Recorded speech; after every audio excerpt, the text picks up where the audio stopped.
Yeah, that's smart. I missed that.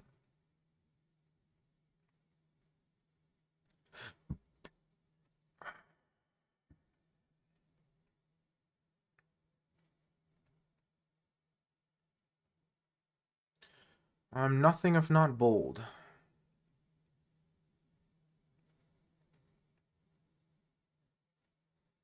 That was also a bad move. Man, I'm just allergic to good chess, aren't I?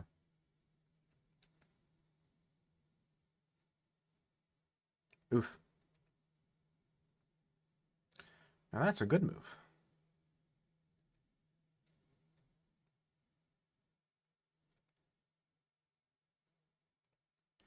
Yeah, I'm not very good at bullet. Not my strongest time control. Okay, rematch, rematch. I have not heard of that website. That sounds like, I mean, I would complain about American stereotypes, but I do like cheese.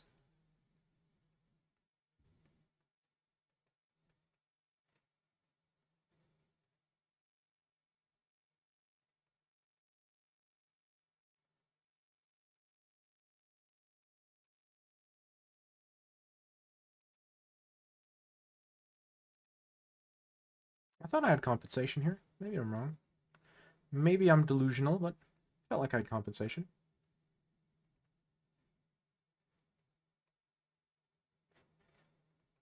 That was kind of a dumb way of going about that, but I think it got the idea across.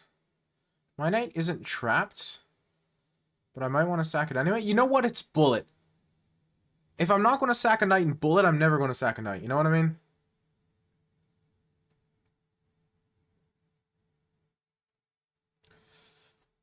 Oh, I'm in check. Don't see a follow-up.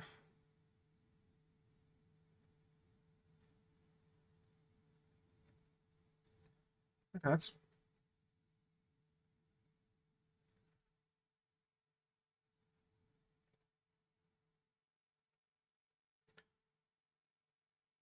I mean, sure, buddy. Knock yourself out.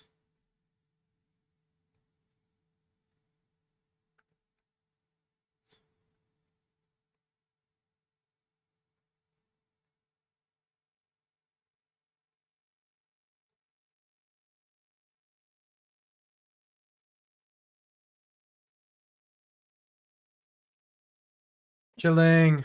There's so many Greek desserts on the list. Maybe you know a few. I probably do. Okay, I told you I could win. I told you I could win.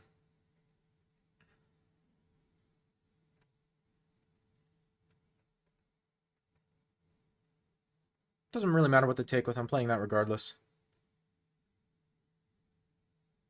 Which, I mean, maybe I shouldn't, but I don't really care.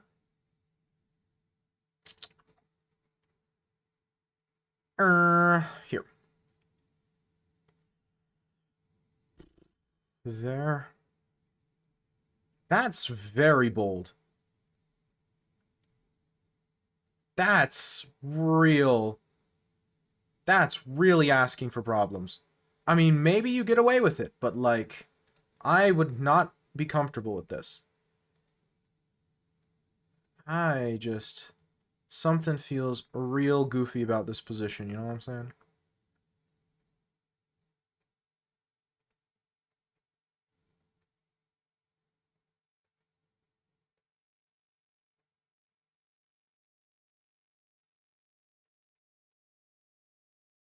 Really? Man. Man, I feel like I should have some way to murder him here. Man. It really feels like there should be something here.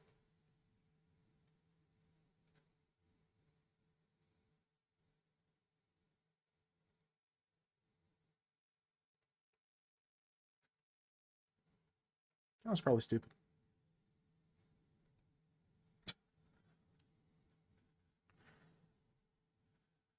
Funny guy. Now it's a time problem. Oh, that's a mate. Okay. So Dostoevsky.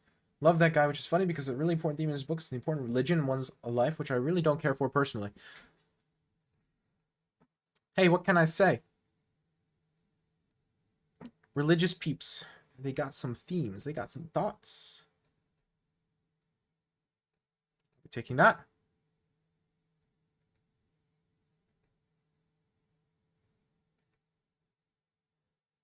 There.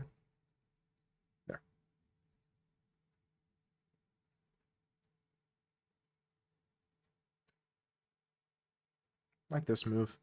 Might not be best, but it looks reasonable.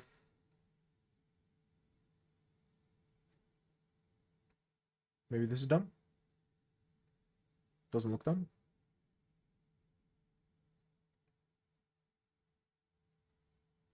If I get out, we're chilling, but looks like I get out.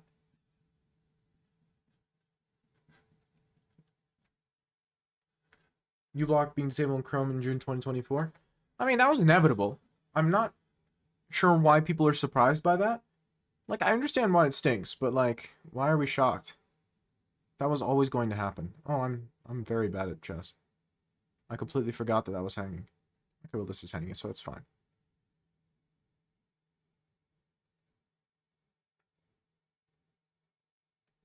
I need to play faster. This is Bullet. I keep forgetting I'm playing Bullet, because I play Bullet so infrequently.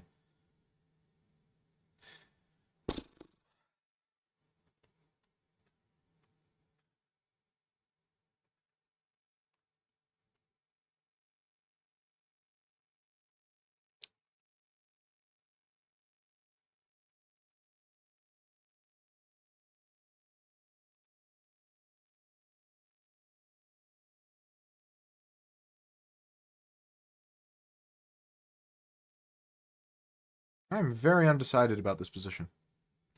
Oh, I can't take. Yuck.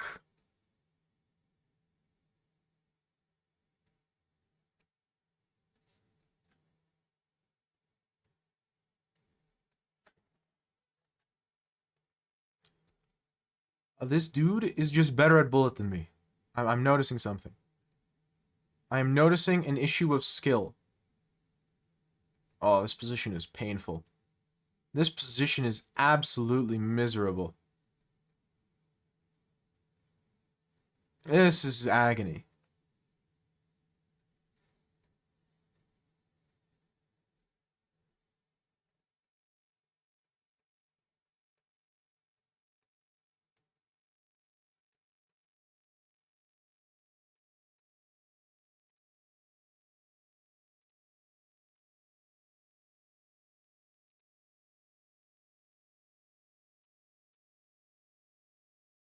Yeah, well, I tried.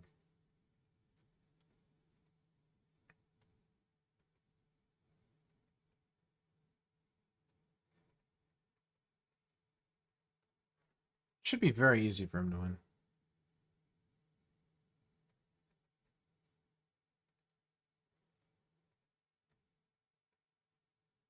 Yeah. Okay, we're moving on to the next person. As much as I hated our little tango. Okay. Now, let's actually do some stuff. Okay,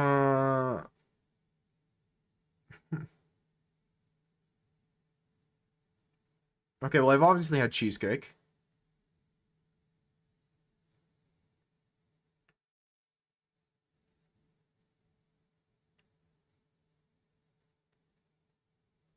I might have had something resembling that. Yeah, see, the problem is I don't remember the names of desserts I have. I just remember the dessert. GG's. Okay. There. So Dostoevsky. I love that guy, which is funny. Because a really important theme in his books is the importance of religion in one's life, which I don't care for personally. You don't care for religion or you don't care for the theme? Or do you mean that you disagree that religion is important in people's lives? Obviously all of it's fine, I'm just curious. Which one specifically you're saying?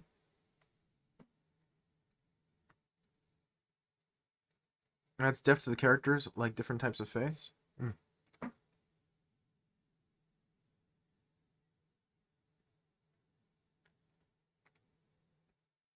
I love Crime and Punishment, man. Because most of the book is just the inner thoughts of this guy that just murdered two women trying to justify his actions. That sounds like either the best book ever or the worst book ever. I do personally don't care for my religion in my life. Personally, still love the themes explored in the book. Yeah, I mean, wait, in the Dutch, do you pick a different setup depending on the line? Most of the times I play the Leningrad because the benefit of the Leningrad is you can really play it and it almost doesn't matter what white plays. You can almost always play the Leningrad. It's kind of a unique Dutch in that sense.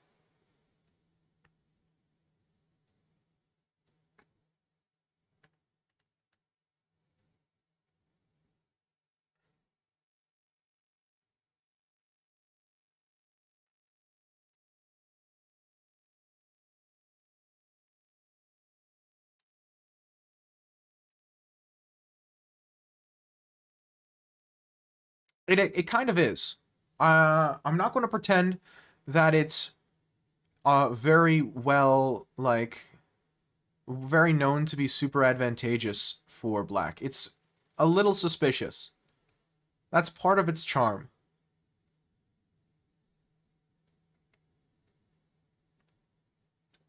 I probably read more religious texts and stuff with any religious themes than most religious people I know, mostly because I find the topic interesting. Oh, it's a fascinating topic.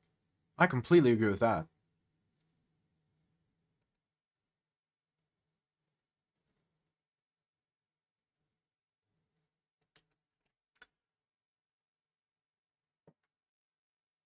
I completely agree with that. Super duper interesting. On a personal level, not for me. Oh yeah, I can respect it.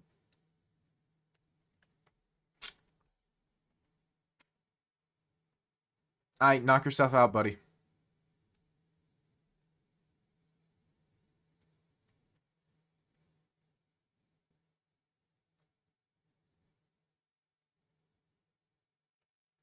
This might be a dumb move. My intention was this. Yeah, the more I'm looking at this, the more I don't like it. I think I made a mistake. I think I made a terrible mistake. I do have some very good pieces, though. Piece quality, excellent. Incredible. Just amazing. Everything else, eh.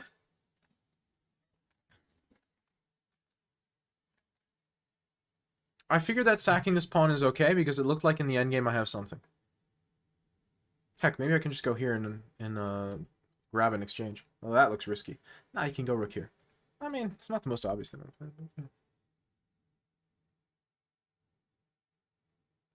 Maybe I should have played e5 first. That would have been interesting. E5 and then like en passant, and then I play no, because then he pushes and he goes e6. Yeah, no, couldn't have done that.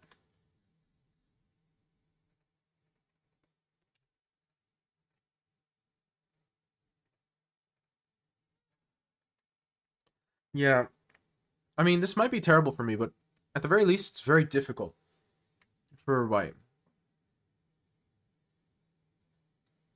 I mean, again, piece quality in this position is like insanely good for me. Meanwhile, this bishop is kind of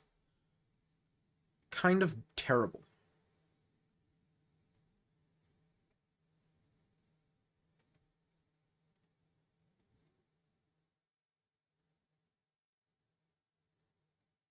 I'm gonna go rook e8.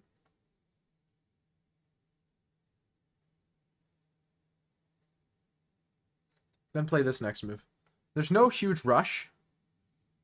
Now if he goes rook e3, that's very committal, and now he just has to go for the endgame, which I think that's just a slightly better version of the same endgame. Yeah.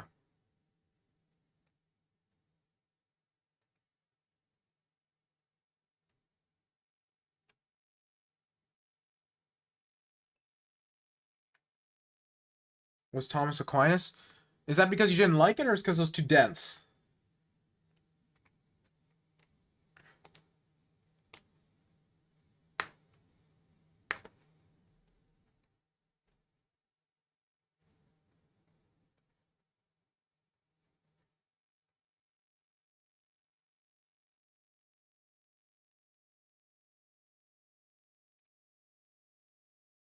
I mean, stopping this pawn is not easy. Didn't really like it. Makes sense. Thoughts on online bullet chess? Good, bad, meh? I despise it with every fiber of my being. I like really hate it. And now the thing is, it's a skill issue because I'm also terrible at bullet chess. Like impressively terrible. Uniquely horrible.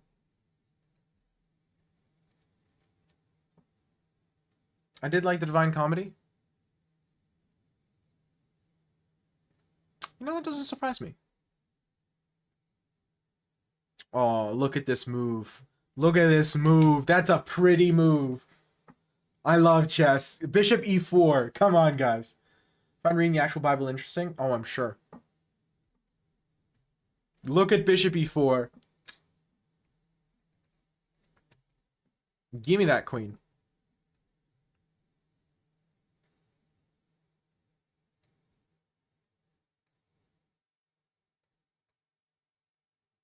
The stuff Descartes wrote is at least interesting.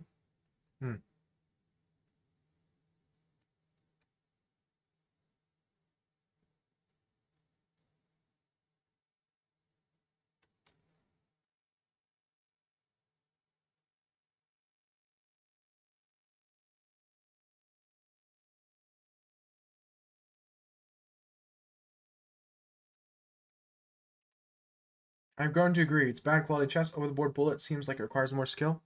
No, well, see, that's the thing. Online bullet requires a lot of skill. My issue with it is not that it's skillless. Absolutely requires a great deal of skill, and skill I don't protect. I don't possess. But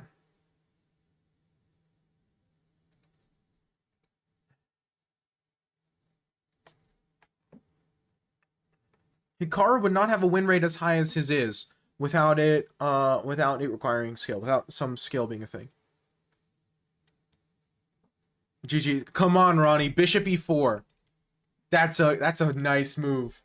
I was really like hoping that I could like sack something and be goofy. I was trying to plan like some rook b1 followed by bishop e4 as like a tactic, but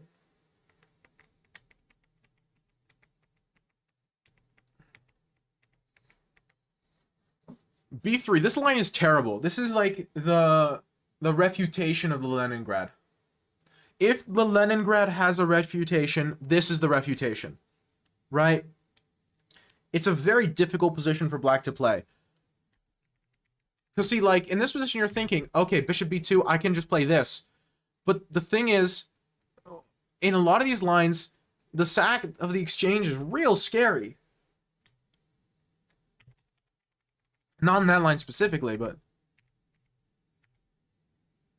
sometimes bishops are good. Yeah.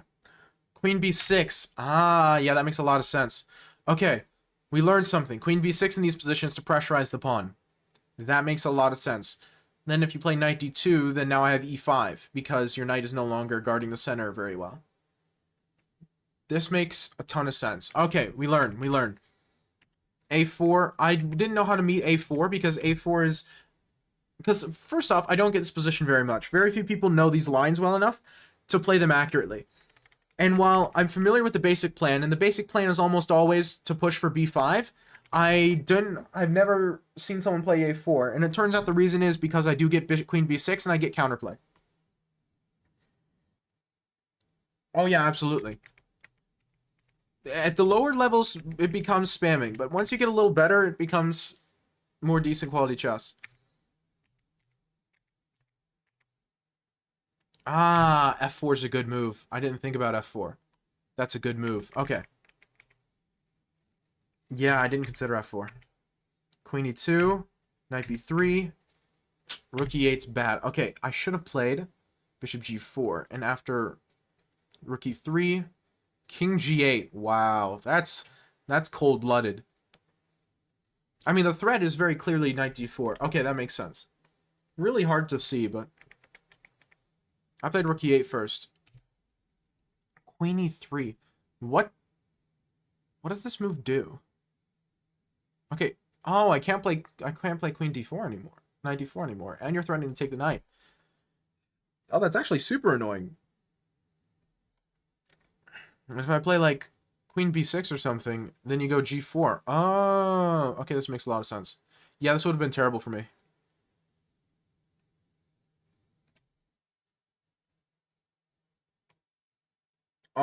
Yeah. He should not have been allowed to cook. I'm not super familiar with his writings, but I know who he is. Yes. Yes, the origin of the word sadism, yeah. Now, rook e3 allowed knight takes, and then this endgame is we're chilling. Rook h7 is crazy. I was sure that you couldn't take because of how strong my passer was, and it turns out I was right.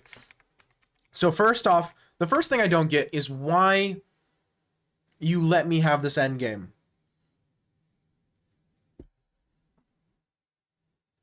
I guess there's not a really easy way of avoiding it.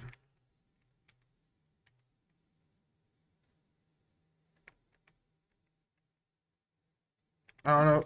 Free pawn. Man, that's a poison pawn if I've ever seen one. Because the problem is you can't get your rook back. You can't get your rook back to guard the first rank, right? My pawn pushes. And the rook can't come here. Here can't come. And if it goes here, then I play rook b1 check. And I do the same thing. Because now my rook guards against your rook. Your rook went too far. And now bishop e4. Ah, I like this move. I know it's not the best move, but I like it a lot.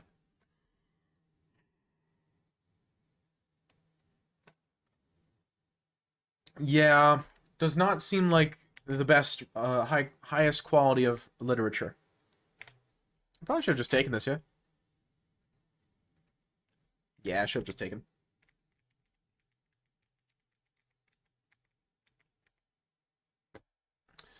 And then now here I can just take and... It's a rook up. For freedom of expression? I think he's meaning it somewhat ironically. I don't think someone saying shouldn't have been allowed to cook means they should have been banned from writing literature. I think the phrase cook indicates a certain level of irony. Got locked up in the Bastille because of it. Yeah.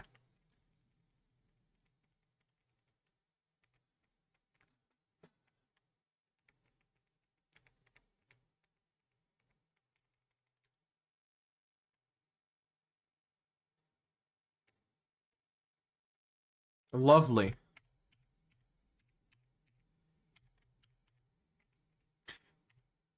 Yeah, no thanks. Thanks, but no thanks. Do I have this immediately? Nah, rook b1 and the rook's not guarded. Yeah. Well, hey, lad's gonna get 1600 blitz again. Hey! Good job, Gon. Yeah, f4 I completely missed, but f4 is critical. Because the thing about f4 is it prevents you from being able to take and open the e-file easily. And an open e-file is so important to your position. You take this and we're chilling because my bishop gets out. So it frees my bishop while making the e-file not open. And that's like crazy important. That's like super important. So f4 is very typical of these positions. It's like a commonish move to play. And it's very, very in the spirit of the position. I should have seen it. Okay, next time I will. So, the two things I learned from this game is queen b6 when a4 is played to take advantage of the weakness of the b3 pawn. And in these endgames, oftentimes e4 is met by f4 to prevent the opening of the e-file. Berserk, thank you so much for the follow. Is that a reference to the manga?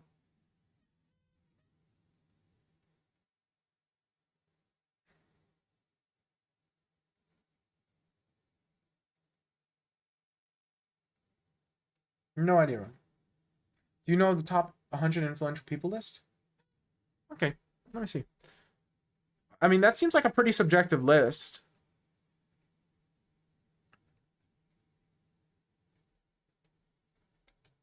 Muhammad being number 1. You see what I mean? You see what I mean?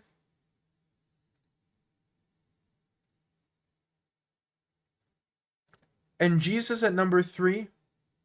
Like, again, clearly this person had opinions. I'm not, like, offended by it, but Albert Einstein being number 10. I disagree with that. I think it should be lower. I don't think it's been long enough. There are more Muslims than Christians. Well, yeah. But last I checked, Jesus is also a figure in Islam. Now, given he's not as major of a figure as Muhammad, but still. Where's Taylor Swift? Exactly. Now we're talking. I'm all for freedom of expression, but I don't think I am too extreme when I say that shouldn't be done. When I say that shouldn't be done anymore in the same form. Yeah. Freedom of expression is weird because how do you put speech that endangers someone? Is shouting fire in a crowded theater freedom of expression, right? That's the thing.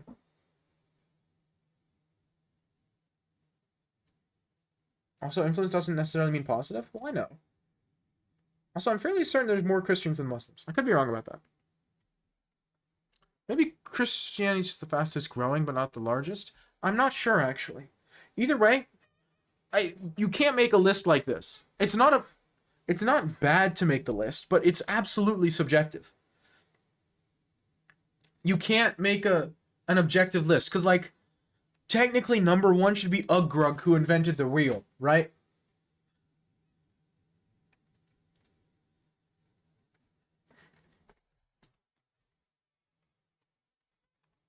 You know what I mean? Well, I don't think that's exactly a hot take either, X4. Okay, either way, I might have been gotten it backwards, Elite. Either way, my point is, this sort of list, while not, like, wrong to make, is not objective. It is absolutely shaped by your worldview, and objectively would be very boring. The first fish on land? That's exactly what I mean, Rexplore. It would be, it's, again, I'm not against him making this list, but it seems like kind of not. Whose actions most changed the course of human history? See what I mean? The majority of the persons in the book had the advantage of being born and raised in centers of civilization, highly cultured or politically pivotal nations except Muhammad, according to him.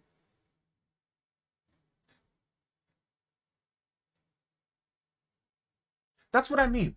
Is that correct? That doesn't sound right. Maybe it is right, but it doesn't sound right.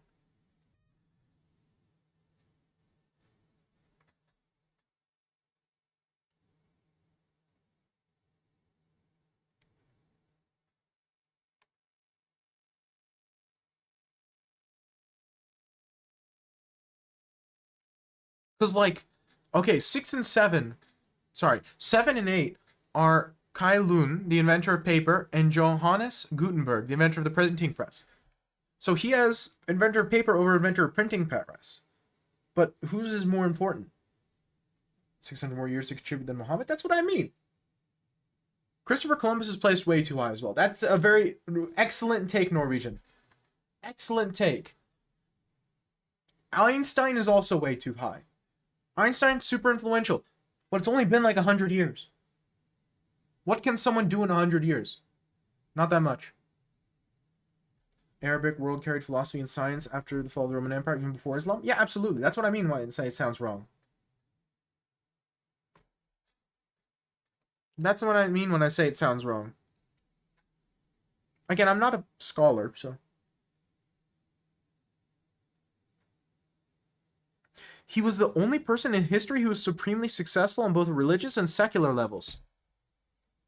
That's objectively incorrect. Our logic, Al-Ghazi, one of the most influential people in history because he started sweeping movement, anti-intellectualism, in one of the biggest periods of development. Exactly.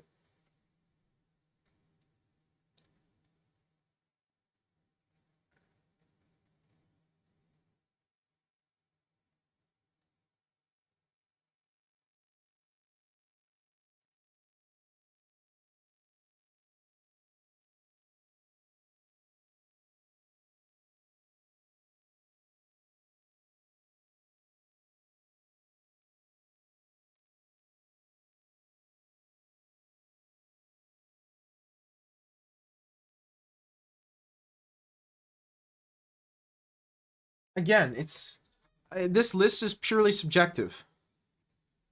Okay, okay. I'll play you. I'll play you. I'll play you. I forgot. I get distracted. Bless my heart. White supremacist, just so you know. Okay, so he has other bad takes. This is not... These aren't the worst takes he has. He has way worse. Whoa. Wonderful. I love that.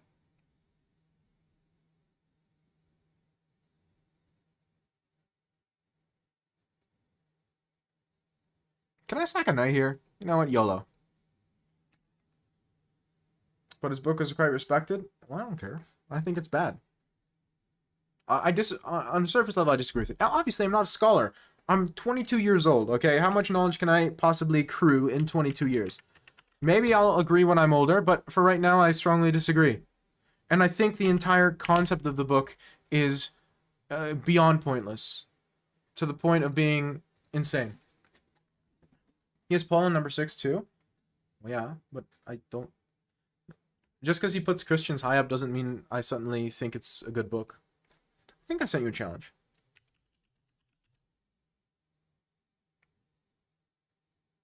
Well, that's an excellent point, Norwegian. He has people who are only positively influential. It says it cannot accept. Okay, now we're good. That's actually number 1. So you are correct. That's one problem. Like, where's Genghis Khan?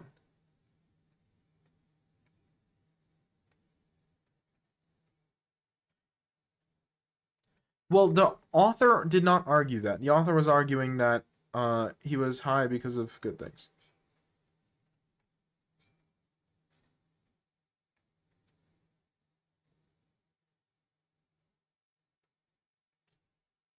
Like, legit, where's Genghis Khan?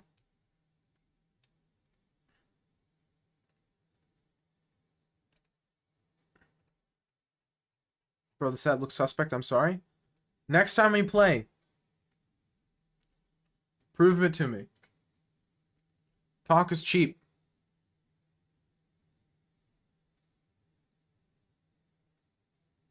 Like, how is Einstein? How is Einstein above Genghis Khan? The more I think about it, the more insane that is.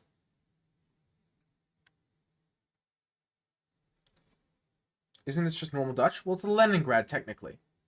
But Gon really doesn't like it for some reason. I can't tell you why. How is Christopher Columbus above Genghis Khan?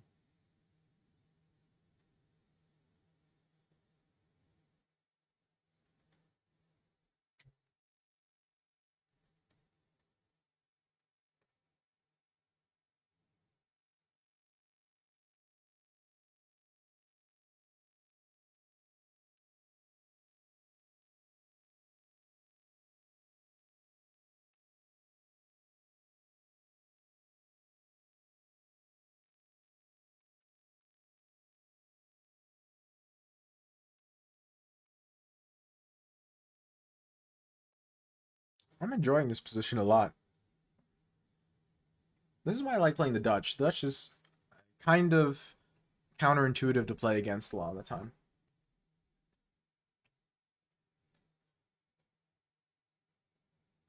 Yeah, I don't... Again, I disagree with the very concept of the book. And then even if we assume the concept is good, I disagree with many of the rankings. The Great Leap backwards.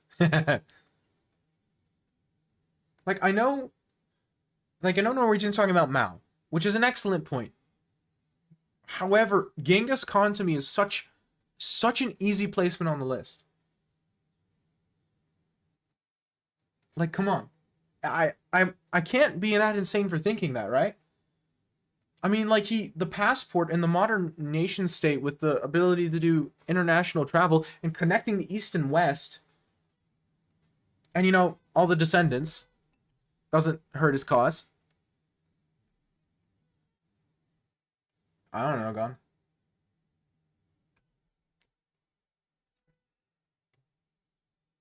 I got, of course, Genghis Khan as well. Yeah, I'm not saying Genghis Khan, top 3 material right there. Thank you. Thank you. I mean, like, come on.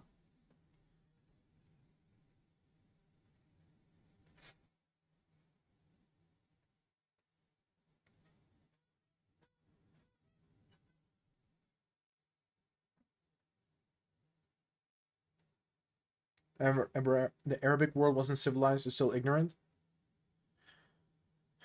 Well, he's arguing that the Arabic world pre-Islam was ignorant, which I'm going to be honest, I don't know enough about the history of the region to dispute. It sounds wrong, but I can't say anything more objective than that, because I simply just do not know the history of the region that well. And I don't want to talk about, I don't want to, like, go on and on about history I'm not 100% sure on. Like, the Genghis Khan thing is easy, because I know very well that Genghis Khan was super influential. And so, that's insane to me, it's not top 10. Go on, treat yourself? What do you mean? Well, pre-Islam was more civilized than most post-Roman Western Europe. That's a good point. Plus, I would argue that even if it was not civilized, quote unquote, pre-Islam, there was a great deal of potential energy. And that's more important than, like, success when it comes to someone being influential. Like, it doesn't matter how important a region is, it matters how important a region could be if you're trying to be influential, right? You framed me last time? Cost a good view count boost? Hey! No problem. Appreciate you stopping by.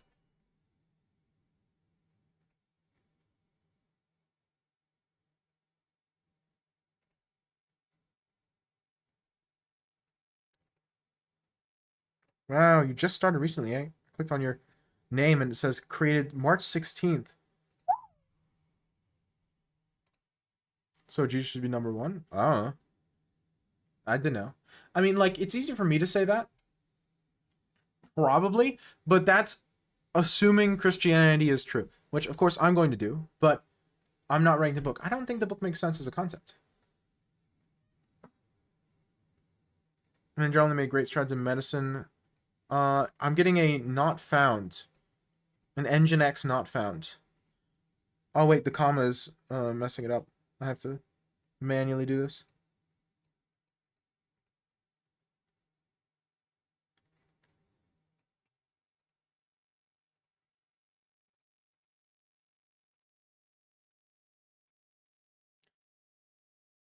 Okay, here we go. Time 100 persons of the century. See, this makes more sense. Limiting it to of the century makes it way more rational. Because we've already seen, like, the people from, I mean, doing it in 1999 is a bit weird. I think you should wait a little bit, but whatever. Not that bad of a thing, you know? I think that makes a lot more sense. Think comment on Aristotle before the post-Roman Europe? Maybe. So critique it.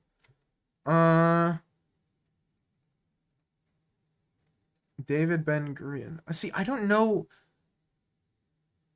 I do, like, dabble in politics, but I don't know enough about it.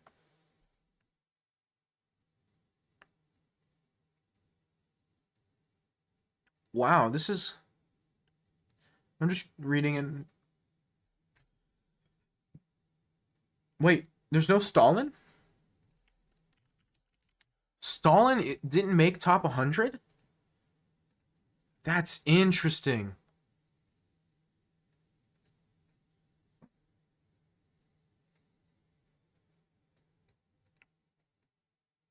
Yeah, that's... Stalin is top 25? Yeah, which not all of them are leaders and revolutionaries, right? Maybe Stalin is in a different category? No. I mean, this is Time magazine, so I think this goes without saying, but this is a very America-centric list. You know, like Billy Graham, okay? Billy Graham was hugely important in the US. This is true. However, outside of the US, last I checked, he wasn't. So putting him in the top 100 people of the century is to me a little suspicious. What are we talking about? Time Magazine's 100 top 100 people of the century. First, we were talking about a book of 100 people of all time, and I hated it. And now we're talking about Time Magazine's top 100 people of the century. Who is the Graham guy? Exactly. Which one? Let me post the link here. Of which one? The 20th? Yeah, the 20th century. The original list was all time, but this one is for the 20th century, which I think is a more interesting concept. Why is Bob Dylan ahead of Stalin? Exactly. Why is Billy Graham ahead of Stalin? That's what I'm saying. Like, as influential as Billy Graham was, it was only in the US. That's a very specific America thing. And while America, I guess theoretically you could argue for America being the most important nation of the 20th century, but even if you did, that still doesn't make sense to me.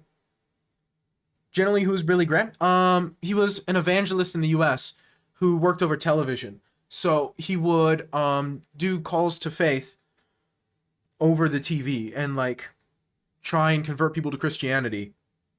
But he was like the first and biggest to do it, not digitally, because it's television was still analog back then. But yeah.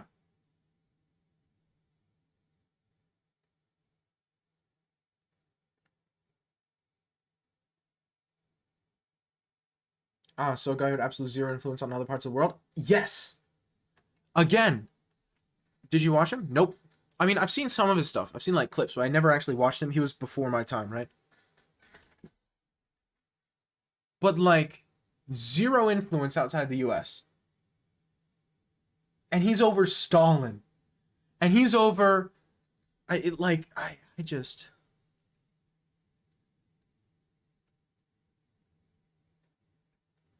what a joke. Exactly. I do not understand the placings. Thank you, Peafowl. I don't understand them either. I agree with you. This is completely unhinged.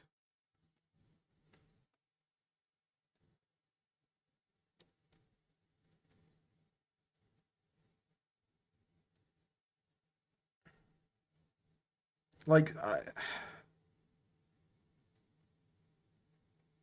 there's so many of these that are just really dubious in my mind. The list is not ranked.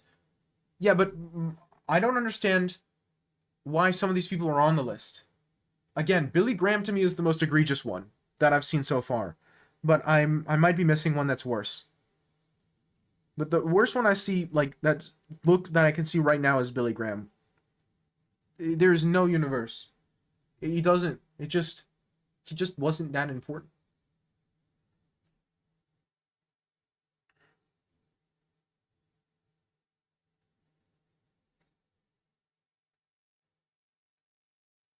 Stalin below someone is not an argument here. Well, the argument is Stalin below Billy Graham because Stalin didn't make the list and Billy Graham did. So inherently, regardless of whether or not the list technically has people in ranks, Stalin is below Billy Graham. That's what we're saying. Yeah, Stalin isn't on the list, and Billy Graham is. That's what we're like baffled about. At least that's what I'm baffled about.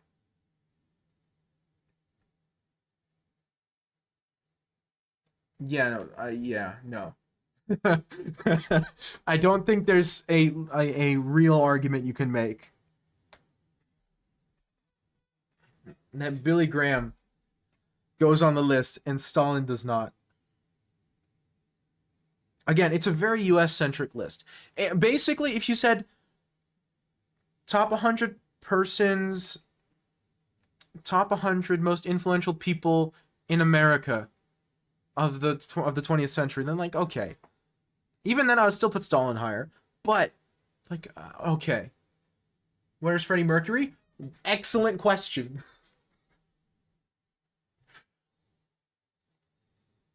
Excellent question.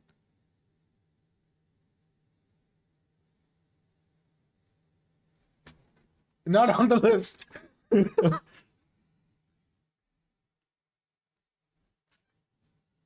Like, some of these make sense. I'll give it to him. A lot of these make sense.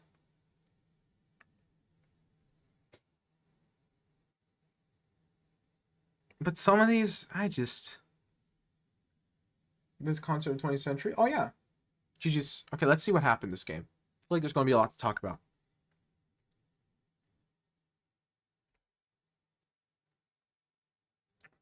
Like, a lot of the scientists here I could see, you know?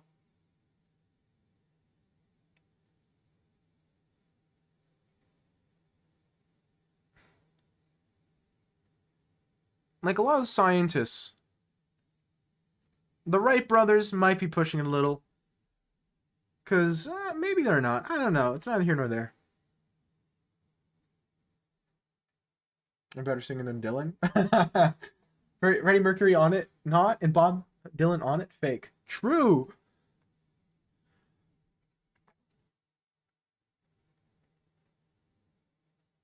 I mean, again, even the artists and entertainers, there's some valid ones. Like Marlon Brando, definitely incredibly important for the development of acting as a profession. But does that go above Stalin? The problem is Stalin's not on it. Only Beatles as a band made it. It's an excellent point. Wait, it's top 100 persons of the century. Why are the Beatles on there?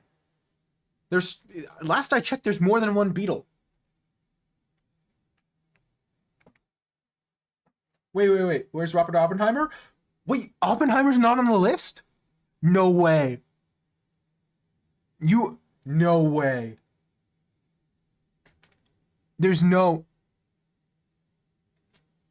He's not. Oh my gosh. There's no Oppenheimer either. I didn't even think about that. The Angel Silver Bond guy? Bizarre. Yeah, no. This list is out of line, man. Okay, so let's start from the top. Good start here. Bishop e3 I know it says is best. I don't agree with it. I'm going to fight the computer. You should not be putting the bishop in front of the pawn. They club them together because they're special? That's not how it works. I have hot take. Tell us. The bishop in front of the pawn is a little weird. And I would generally encourage against it, even though the computer says it's fine.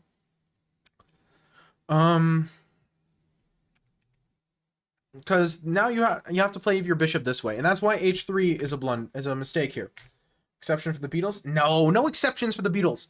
The Beatles aren't an exception on a list of this magnitude. John Lennon low-key deserved it. Is that hot take? I'll give you that one. I'll agree with that. I can shake. The Beatles were incredibly influential, and John Lennon's the most influential member of the Beatles. I'll shake on that. No, yeah. I have no issue putting John Lennon on that list.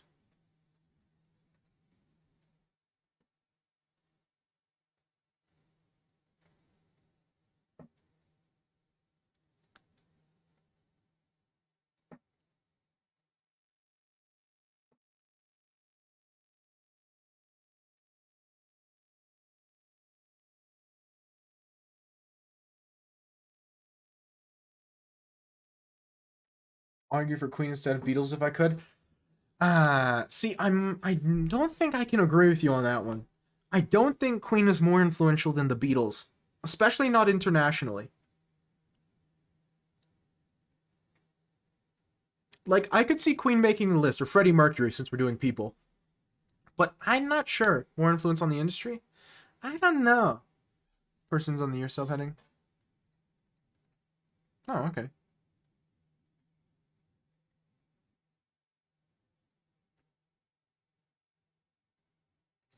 So this is just the first list that you sent me was just a collection of the 100. Yeah, like they have Stalin as Person of the Year of 1939, but he's not on the 100 Persons of the Year. Actually, I have him on the list twice. Which, yeah, true. All the time lists are way too centered on America. Yeah, absolutely, 100%. Which, I mean, it's because they're targeted at an American audience, and so the American audience if Billy Graham's not on the list, we'll say, hey, Billy Graham's not on the list. Which is like, doesn't make sense, but it makes sense if you're only thinking about the about America. It's appealing to a demographic, very clearly.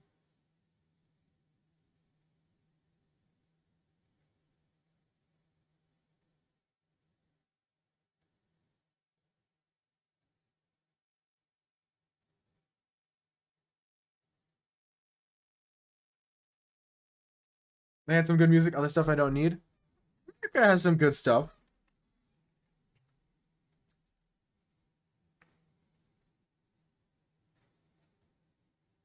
But like, not this much good stuff.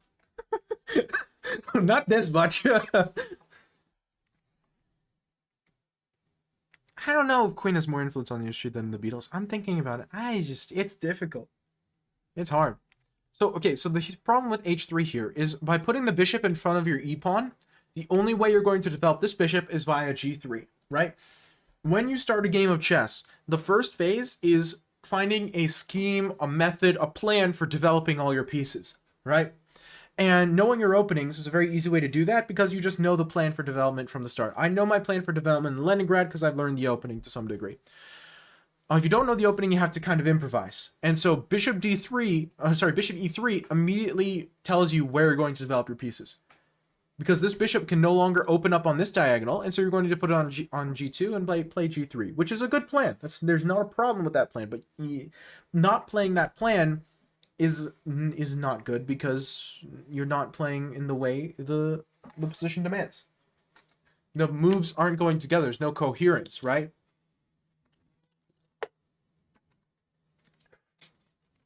Name one good thing about the US and Ratatouille doesn't count because it's about a rat in France. What do you mean Ratatouille doesn't count? Ratatouille absolutely counts. Okay, WALL-E, whatever.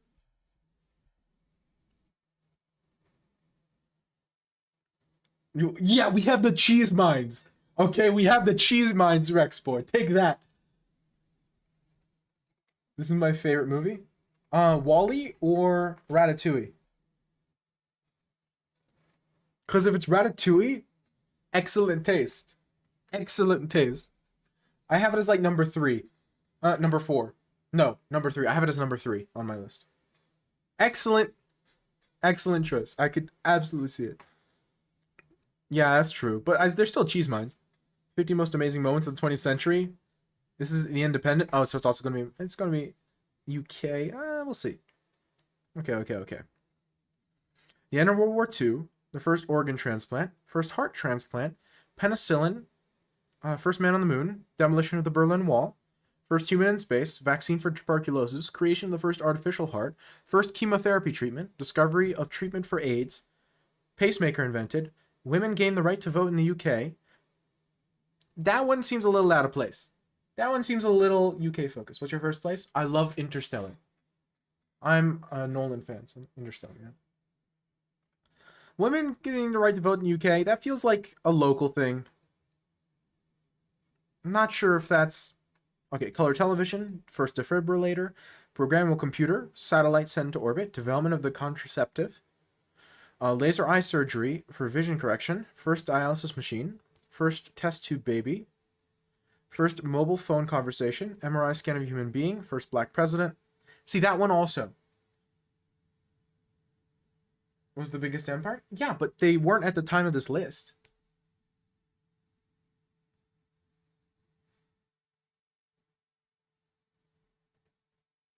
First black president, I don't know if that's belongs on 50 most important events in the 20th century. It's my first place out of cartoons. Oh, okay. In that case, it's also my first place out of cartoons. 1928? Oh, okay. But still, this is the entire 20th century, not just the first 28 years. Okay, Martin Luther's I Have a Dream speech. Sure. The first blood bank opened. Okay. First email sent. Okay. The invention of the World Wide Web. Sure. Nelson Mandela released from prison. Sure.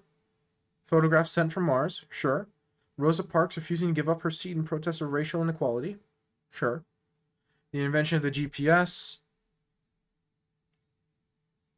First clone mammal, first text message, first racially desegregated school in the U.S. Yeah. Digital camera, movie with sound, women gain the right to vote in Germany. Well, at least they're consistent. This is true, but that happened in the 21st century X4, so it doesn't make the list. The moment Alan Turing broke the Enigma code, sure. First female president in Argentina, sure. Ronald Amundsen reaching the North Pole, sure. First supersonic Concorde flight. Hey, there's your BCNR representation. Concorde. First woman to pilot a solo transatlantic flight, sure. Invention of the compact disc, Instacolor camera films, first video to be uploaded to YouTube. Wait, these are after 2000. Wait, what's the criteria for this? Don't text me till winter. Most of them are in our collective consciousness. Yeah, this is a much better list than most of the other ones.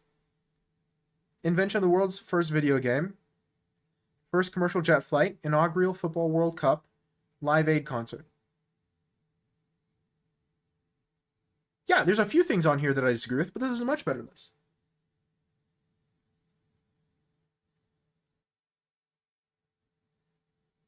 This is a much better list. I like this. Again, I wouldn't agree with everything, but there's no Russian Revolution. That's true. That one probably belongs on there. You're right. That's probably the biggest miss. I would replace probably the election of Barack Obama with that one. Staircase, it leads only to some more pictures of you. Such a sick line. Such a sick song. One of the best songs ever written, if you ask me. Yeah, and see, now, knight d5, you're not solving the problem of this bishop. We're trying to civil war? Yeah. Okay, so it is still Western focused, but it's not as egregious. Because a lot of these things that they included still were very important. Right? There's no Billy Graham. There's nothing that's like, didn't matter at all in the world. Except, again, maybe the election of Barack Obama. I don't know if that was that big of a deal globally. But Beatles? What about the Beatles? Top 3 song of all time? It's definitely up there. Knight d5, again, this bishop's still a problem, and without this bishop moving, you can't castle your king, so you're not going to castle queenside. Which means your king is staying in the center another at least 2 moves, because 3 moves. 1, 2, 3.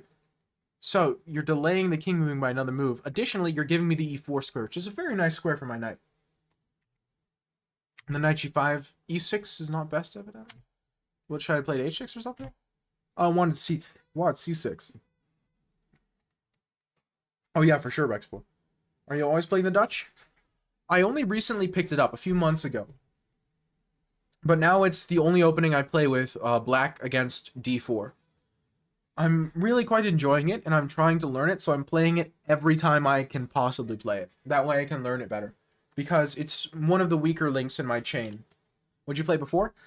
I played the classical Slav. Where you took and threatened b5 to do some goofy stuff. So I played a Slav.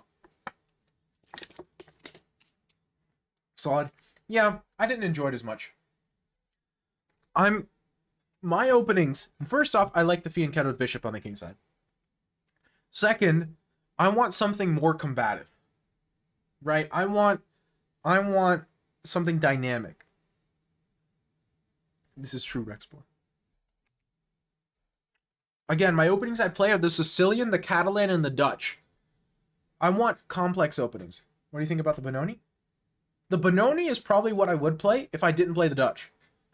The Benoni has really grown on me. I used to hate it. I used to despise it, but it's grown on me.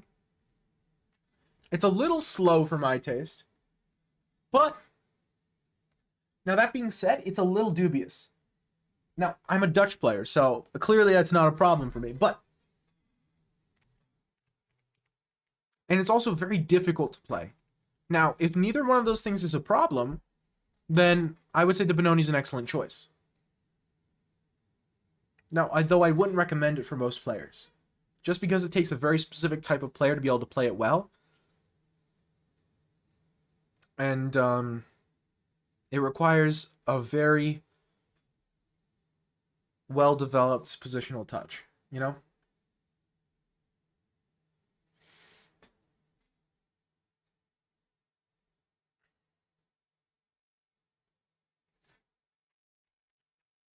In the same way I wouldn't recommend a Sicilian. It's a hard opening. Oh no, I have decent win rate with it? Well, yeah. But I didn't say I wouldn't recommend it because it's bad. I wouldn't recommend it because it's hard and it takes a specific type of player.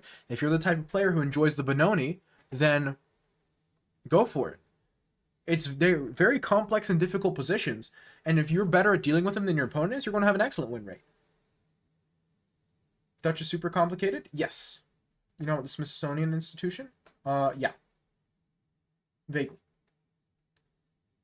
I used to know more about it than I do now, but again, if you're the type of person who enjoys the Benoni, then I would encourage you to play it because while it's a dubious opening, it's very difficult for white to prove anything. And so a lot of times people overextend trying to prove it wrong, and then you'll just get a good position. Ours, I still don't understand most positions in it. The Dutch is crazy complicated. That's why I like it so much.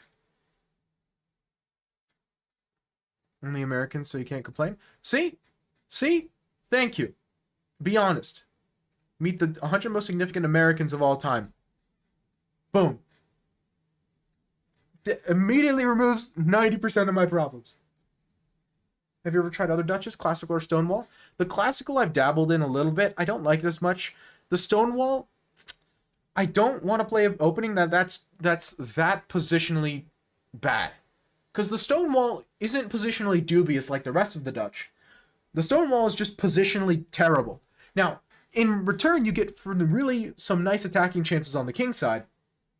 So it's not that much worse than the other Dutches, because you do have compensation for it, but I don't want to play an opening where I'm positionally terrible. Yeah, the dark squares are weak and your light square bishop is just awful. Again, it's not much worse than the other Dutches, but it does not match my style very well at all. I might learn it just to keep it in my back pocket because it's a useful thing to have, but while I like the Leningrad best, and I would also be totally okay playing the classical, the Stonewall just isn't for me.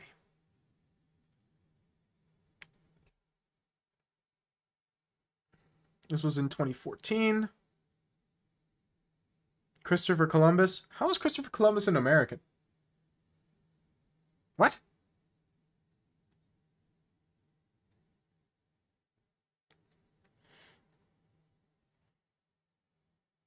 Game Analysis right. Wait, what? I don't what? The first person on the list is Christopher Columbus. I'm done.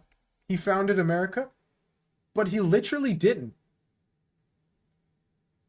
First off, the Native Americans already lived there. Second, the Vikings made it there first. Nah. No, that's like that. No. No way. And then here you had to try and take influential for the history of the USA or something. But come on, man. He's not American. He's not American. So how is he significant Americans of all time?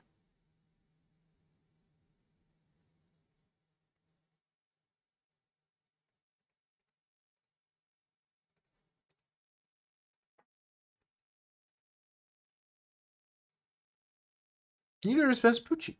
How do you pronounce that? I'm probably pronouncing that way wrong. Isn't he Italian? Yeah, he's Italian. We're already like 3 people deep and we have 2 not Americans.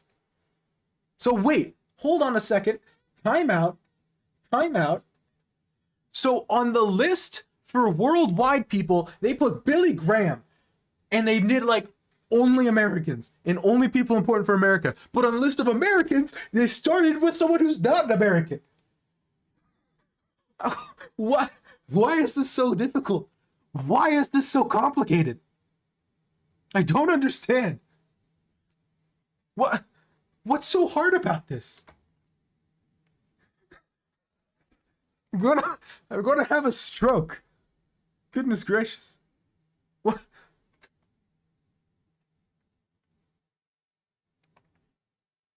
Ugh. So you had to try this and like retreat the knight. It's still a really painful position, but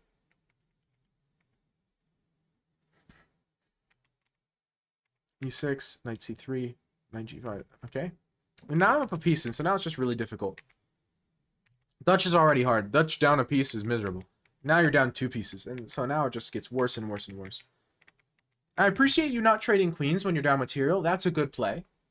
I know the computer says this is better, but this is when the computer's just objectively wrong. Trading queens when 2 pieces down is not the best move. Arnold Schwarzenegger? Okay, yeah. So that one, I'm okay. He's Austrian? Yes. However, he moved to the US and gained citizenship and was like the governor of California for a while. That one I'm okay with. Because, like... No. I'm okay with that one. He was governor? Yeah, of California. But he's in the athletes section? Well, he was also an athlete. He's done a ton of things. He was Mr. Universe. Either way, it doesn't matter what section he's in. Putting him in the athlete section makes enough sense, because that's how he got his initial notoriety. But again, putting him on the list of most important Americans doesn't bother me at all. Very influential. And again, he became a U.S. citizen. And first off, he was alive when the U.S. existed. Like, number one, he existed at the same time as the U.S. That already makes him better than Christopher Columbus. I mean, that's step one. No Freddie Mercury? They put Christopher Columbus, but no Freddie Mercury. What are they cooking?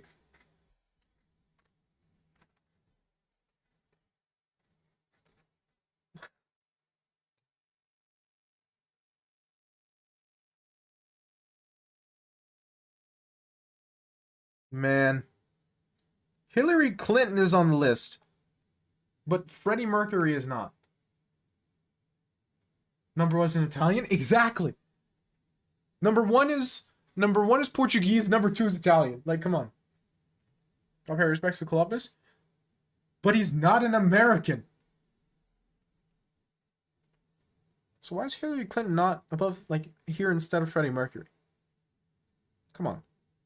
Come on, people. Do better.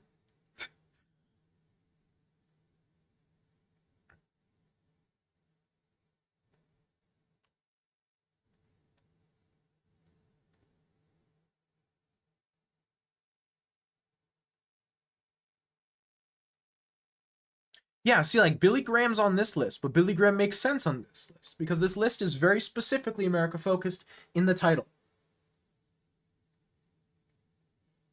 Freddie's from the UK? Oh, is he? In that case, I'm stupid.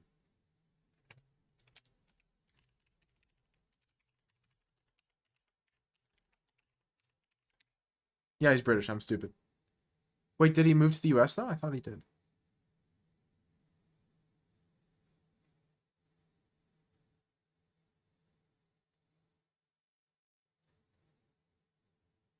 No, he didn't. Okay, I'm stupid. My bad. My bad. Billy Graham makes sense on this list. You see? This is so much easier. It's so much easier when you're honest about what your list is. It's from an Indian family? Oh, cool. Hey guys, top 10 Welsh people. Number 1, Magnus Carlsen. Excellent list. 10 out of 10. Oh gosh. Again, like, a lot of these make sense. This is a better list. There's a lot of these which don't. Not a lot. There's a decent amount which don't, but maybe they're okay. This is a better list.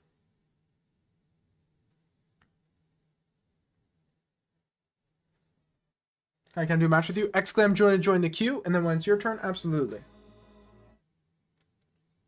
Do you know the religion of Freddy? Actually, not off the top of my head, I don't.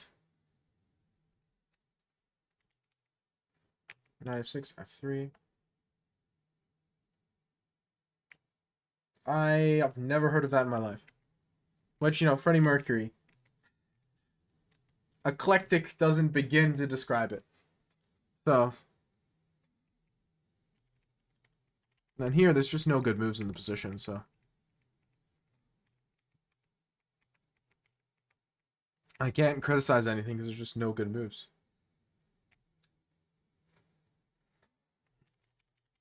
Yeah, in my opinion, the mistake is in the opening. You did not have a way to develop your pieces in Castle Your King. That should be step one.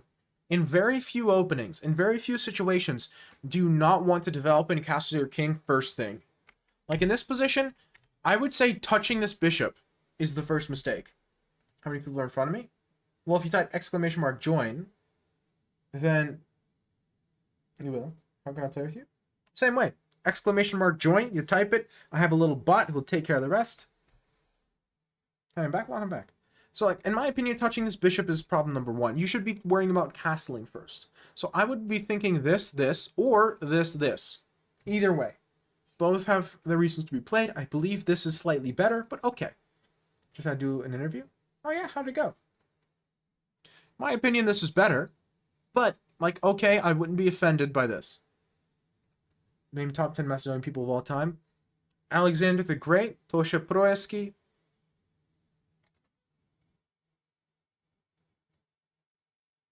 And then after that, you get to a bunch of figures which are disputed if they're Macedonian or not.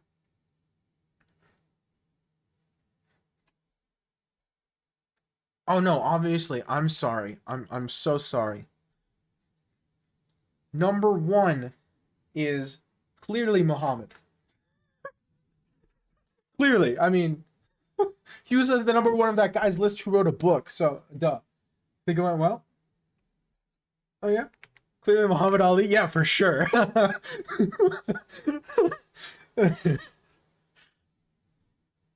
Do the Ottoman Empire? No. Great was Greek, not Macedonian. Really, no. I think Alexander the Great just wanted to create a stir. Thankfully for you, I don't get offended easily. But, you know.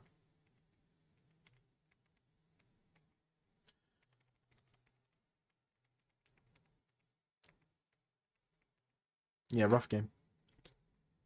Who next? It's Micah's turn.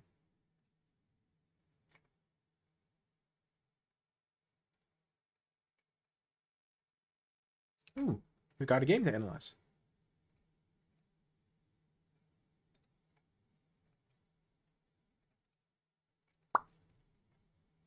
Man.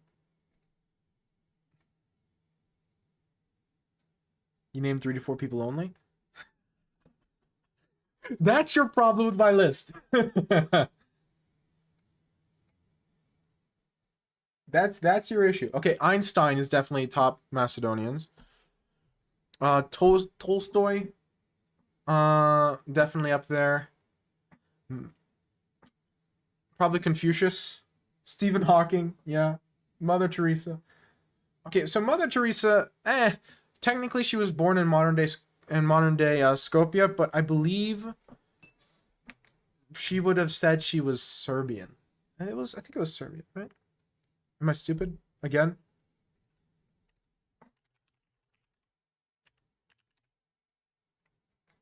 No, Albanian. Wait, where am I?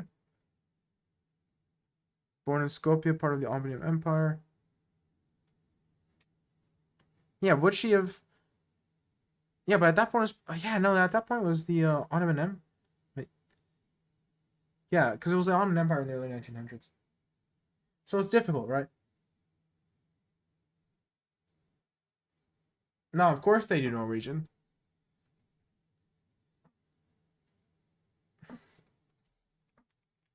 Of course they do. No, see, I can't say that because then Alexander the Great would be Greek because Alexander the Great was born in Pella, which is in modern-day Greece.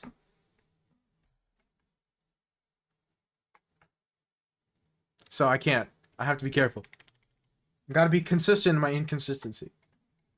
Okay. No, best of the best is the person we're analyzing. That's Micah. I almost forgot. Our player has the black pieces. Rational. Here's ChatGPT's list. Oh no. Alexander the Great, Philip II of Macedon, Mother Teresa, Kirill Methodius, Justinian I, Tosha Prosky, Kocharachin, Gotsedelchev, Dmitria Chupolsky, Katarina Ivanovska. I've seen worse lists. But that's the problem. Is Mother Teresa Macedonian? Yeah, no, I definitely belong on the list. That's problem number 1. I belong on the list. Problem 2. Was Mother Teresa Macedonian?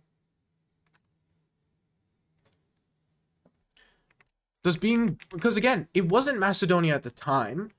She wasn't ethnically Macedonian. I don't think she would have called herself Macedonian. I don't know if that's reasonable. Isn't she Albanian? I believe she was half Albanian. I think that's what I just read.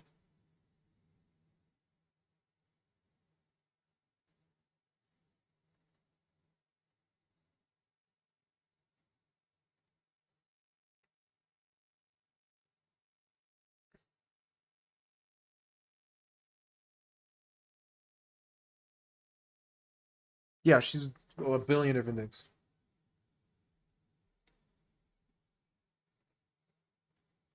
Who are these people anyway? I know a lot of them. So Alexander the Great is Alexander the Great. Philip II of Macedon is Alexander the Great's father. Mother Teresa is Mother Teresa. Kirill and Methodius are the people who invented the Cyrillic alphabet. Justinian I, I believe he was important in the Ottoman Empire. Don't remember off the top of my head. Tosha Proeski is a musician.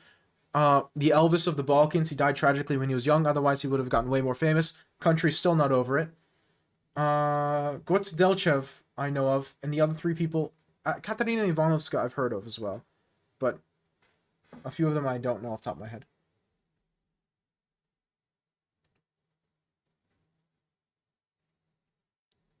Can you help with the puzzle? Only was stuck on it for a little while. Okay, I'll look. For your turn. Join the queue, and your turn I'll look at the puzzle. That's what we'll do. That way it's fair. So I'm not skipping somebody. Oh, free piece. Let's go.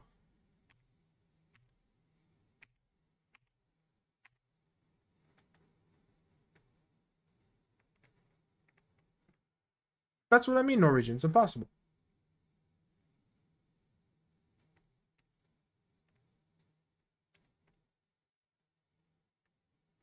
I don't know most of those, yeah. I'm not super duper educated on Macedonian history.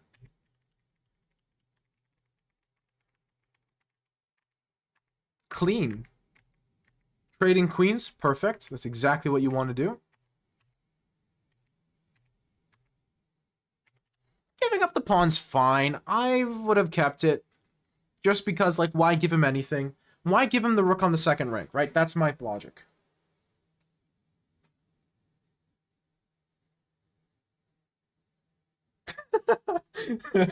Trick question. There's only 12 people in Macedonia. You know what? True.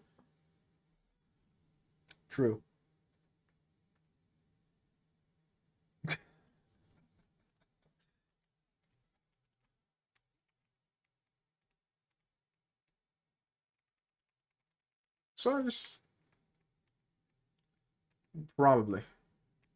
I'm not super well educated on Macedonian politics, mostly because they make me depressed.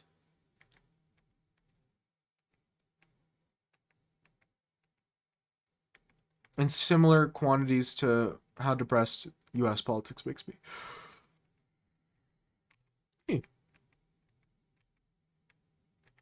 Sure, just sacrificing the knight to get rid of the passer. Now just win the endgame.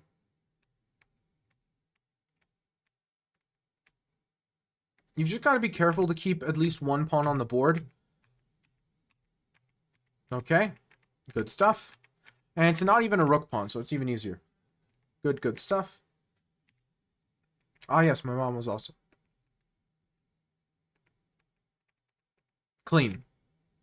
Excellent. So he just took a piece, and then he had no fun for the rest of the game.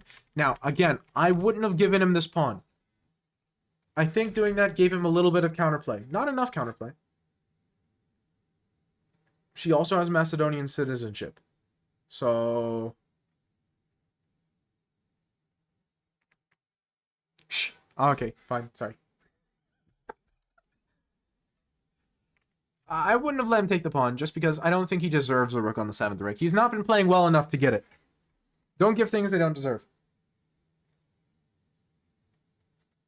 Yeah. No. I feel like I've heard of him.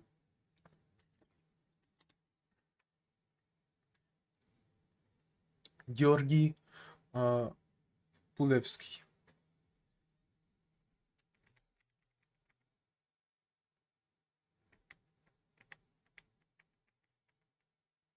But otherwise clean. Like, no comment. This is just a good game of chess. Well, I should have had an EU passport. Yet here we are. None of us are happy. Well, I also should have had an EU passport. No, I'm not sure I want one, but I should have had one. Something. They have to get us in the EU before they can get Ukraine in the EU. Something. They want to expedite the process. Least haters. I don't have haters, so.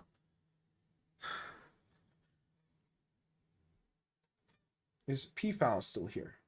Dr. P-Foul.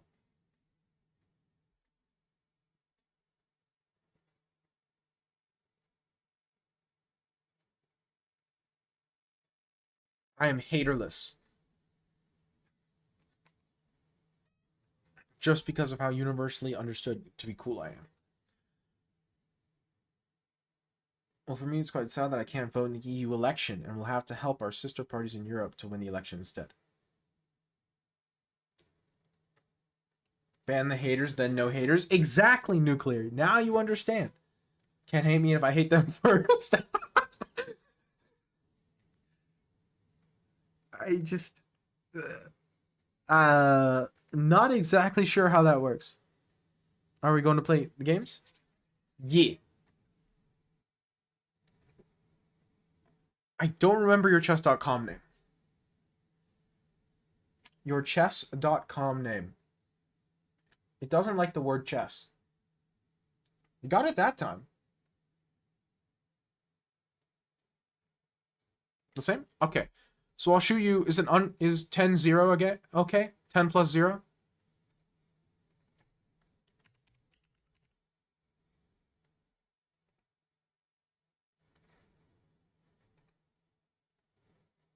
Can I play some increment? Sure.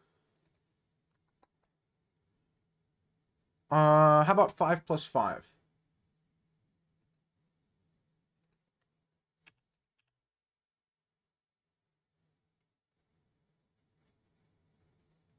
Ten plus 2?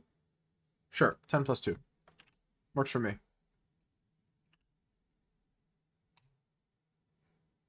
Oh, it says you're not accepting challenges. So, in that case, send me an unrated 10 plus 2 challenge.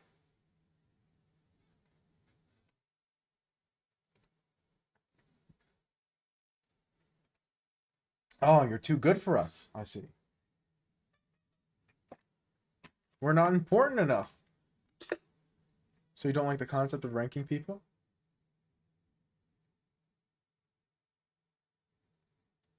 What do you mean? Oh, no, not necessarily. On ranking people by influence and going and not clarifying and specifying at all and just doing like the entirety of human history, I think is pointless. Yeah, no, the problem with the first list was that it didn't have any qualifiers. It just said influential. And again, it's kind of silly. In my opinion.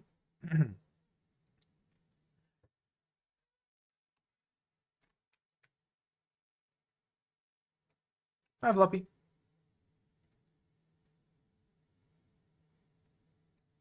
Historians love that book, though? Well, I don't care. I don't have to like it because a historian likes it.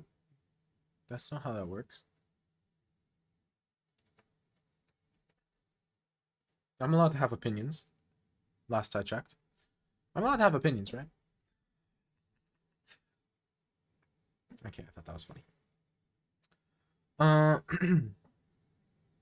You know what? We're chilling. How have you been? Actually, pretty good. I've been trying to read a little bit of Russian since I have a Russian class. Sent 10 plus 2. It's bullet. Oh.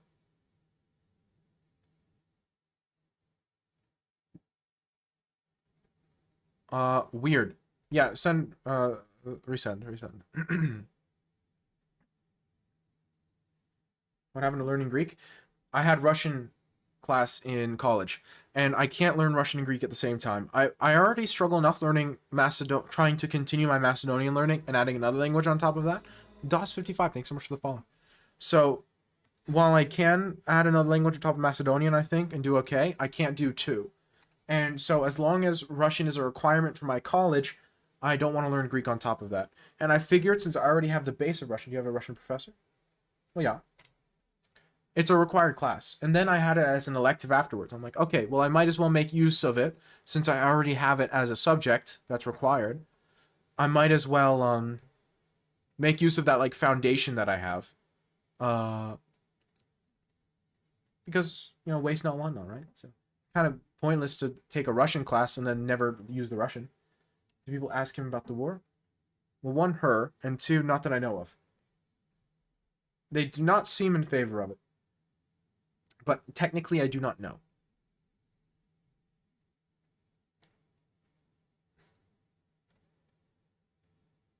Because I figured...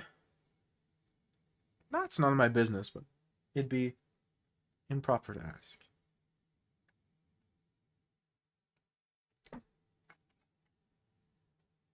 Is it a compulsory class? The first semester was. The second semester was an elective. So I had to take it once, but the second time was my choice. And I chose to take it the second time because I liked the professor. Because to me, that's like the most important thing is having a good professor.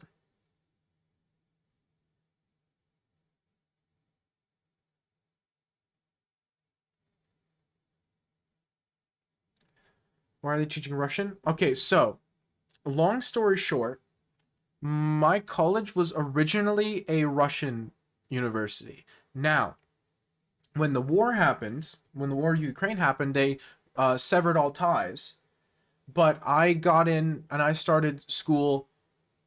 I was the last semester of students starting school, and Russian was still required. So now Russian is no longer a required class, but it was when I started because it was still they were still associated with Russia at the time.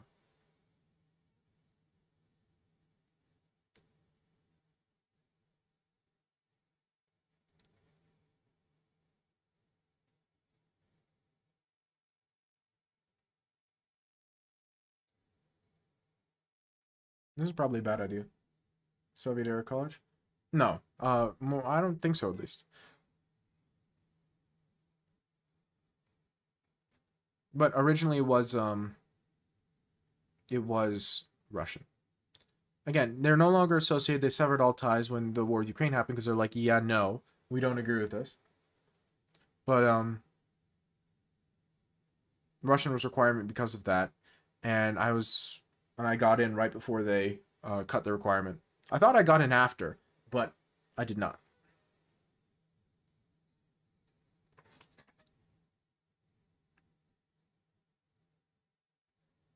Yeah, I'm absolute. This is tempting the hands of fate right now. Why do you want to learn Russian, by the way? Well, on top of the fact that I already have like the base level from my classes, so I'm already have a little bit of a head start. I feel like it would also just be a useful language, considering I believe Russian is the second most spoken language on the internet. I could be wrong about that, but I seem to remember that being a thing. First, obviously, being English. I seem to remember Russian was the second most spoken language on the internet. So, while it's not the language I would pick first, that's Greek, it's still a language that I would find useful. Hindi? I think Russian is spoken more than Hindi on the internet since in India, English is also a primary language.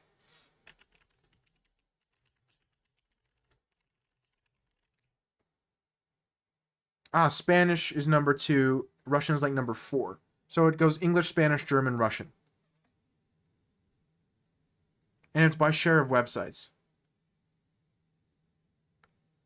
But it depends on the source. Some sources put Russian above German.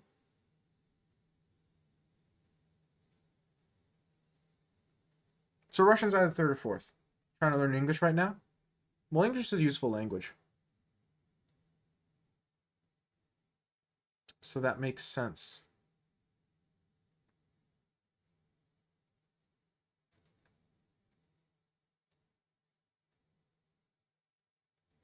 You can watch Danya's Russian streams too. I mean, that's nice as well. It's a bonus. Again, it feels like a language that I could get utility from. And like I've said before, that's my primary concern with learning languages. I'd want to be able to use it for something. And so while I wouldn't use it as much or as often as Greek, I still would use it. You know?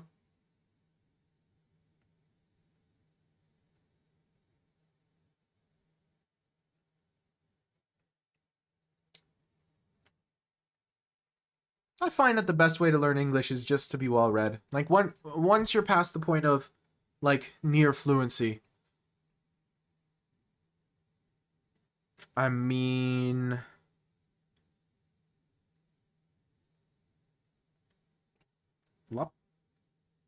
any biblical text written in Russian first? Not that I know of. Like I said,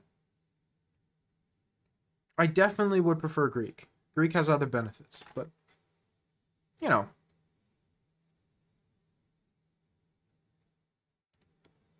Wow, do I not have anything here? That's insane. That's crazy. Because the problem is if I go takes, rook h8, maybe I can actually. I don't know, I think I could take this, because rook h8 I play king g7. Best way to learn English is to play 1c4. True. You are correct.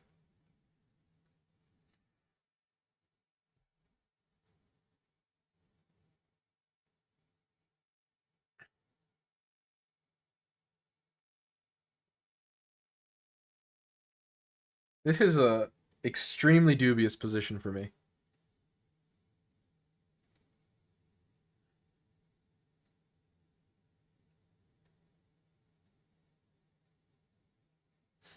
If I can get like rook a8 played, rook a e8 played, then I think I'm doing okay. But it's very close to losing for me.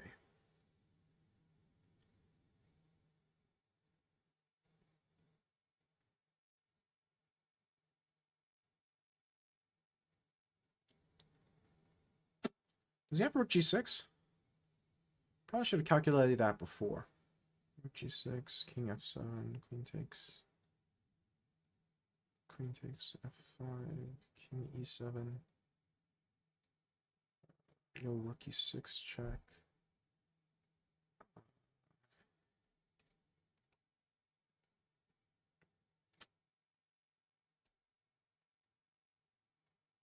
I might just be losing.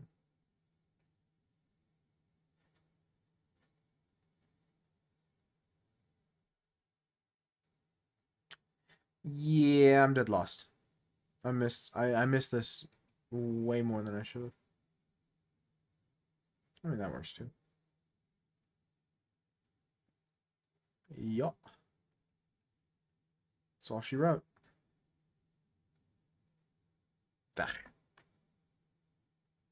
What time is it? It's only 10. Yeah, it's about the time.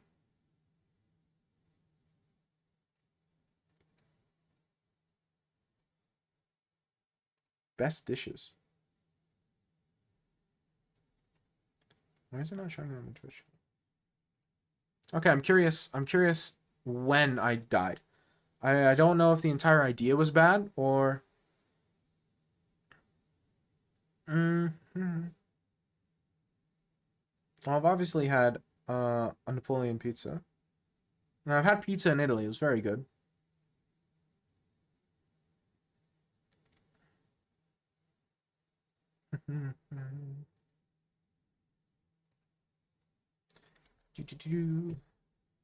Dakos. Might have had Dakos as well.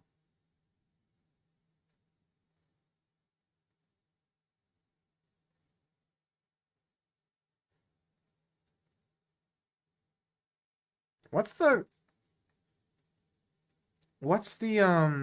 criteria for best dishes?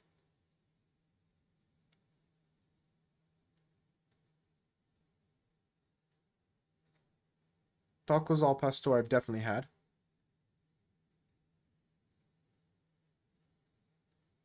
What's the criteria for this? I mean, now I'm hungry. I need to stop looking at this. Knight f6 is bad. I played Dutch, so I know. H6, G6 is fun. No, Knight f6 is a line. It's not bad. It's playable. I mean, look, I was totally fine this entire time. I just shouldn't have played f4. f4 I played too early. Was it h5? Yeah, h5 and I was totally fine. Now, this is a completely reasonable way of playing the Dutch. It's a little non-standard, and it's kind of difficult to play for black, but it's a line. It's a known line.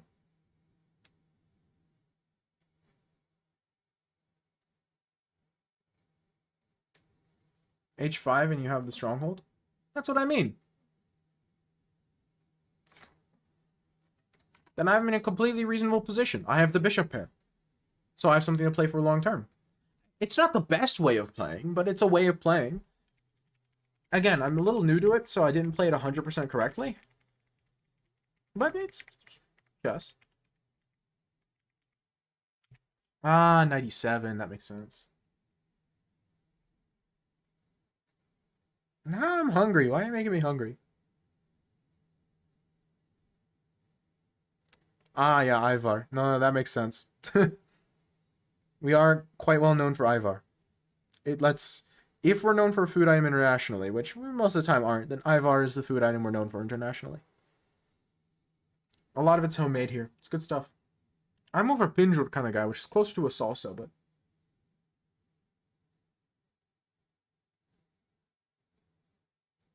What is it? Ivar? It's, well, it's peppers, but they are... So for Ivar... I believe Ivar... Do they sun-dry them for Ivar first? I can't remember off the top of my head.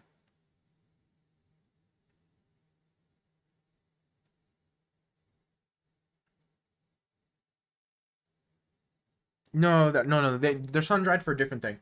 Yeah, no, yeah, they're roasted over a wood fire for a long time. And then there's a lot of garlic. Sometimes there's eggplant. Depends on where you get it from. Most places I get it from don't add eggplant. So you can make it out spicy. Do you have it in your home too? Occasionally. Some of my little brothers like it, and a lot of people make it at home here, and so it's somewhat common to receive homemade Ivar as a gift, you know, like for birthdays, Christmas, that sort of thing.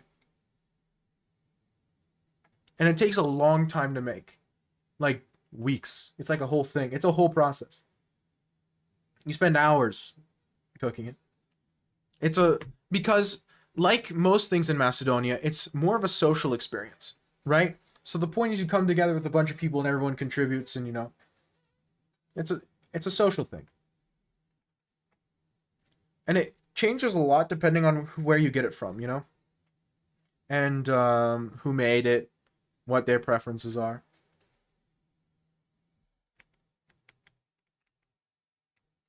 I've never made it myself, but I've had family members who have. Okay, so G5 I would have been fine.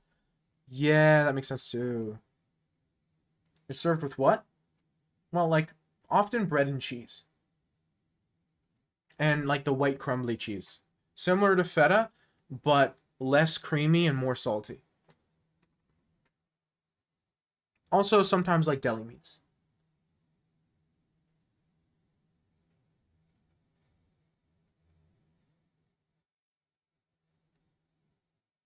G5 is kind of scary, but I am fine. I knew I was fine here. I felt it in my gut. Because your king can't castle either, and there's an open file. So, as long as I'm not getting checkmated immediately, I'm totally okay. But I played the wrong idea. Because I overlooked how strong Rook H3 was. But G5, I'm totally okay, because Bishop takes doesn't do anything. Getting in with your queen isn't productive.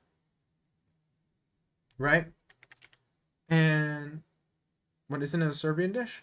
Well, see, that's the problem with things in the Balkans. Is because we've been a melting pot and mixing around so much for the past like a bajillion years, knowing exactly what country in the Balkans and specifically like the former Yugoslavia countries is nearly impossible. So like knowing what comes from where, you know? So that's like a general thing. Try rook f1 and sack on g5, bring the knight. Okay, let me see. I'm going to assume rook AF. Well, see, now I play f5, though. That's the whole point. Is I play f5, but I play it after g5. That way you don't open the h-file. Right? Because now you don't have a plan. Because I can play h6 next. If you don't play h6 right now, first take. Oh, first knight takes. Pardon me. Boric and Baklava from? Exactly. So you took a Serbian dish and made it better? Well, is it Serbian or is it Macedonian? Nobody knows. That's the point. You can't know because culturally there's been a melting pot the entire time. First takes, oh, okay, bishop takes, and then rook AF.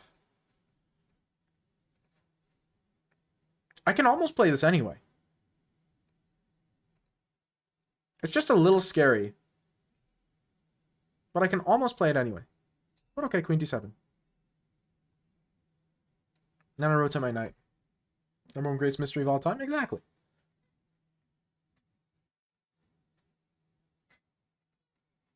I'm not saying this is not scary for me. It's obviously super scary, but it's not. If you retreat all the way, which is most natural to me. Bishop g4, right? And I bring this rook to the e-file, and it's like, who's attacking who, right? Or whom? Who's attacking whom? Because my bishops are both very good, and I do have an open file directly to your king. Again, I'm not claiming to be, like, winning here, or even better.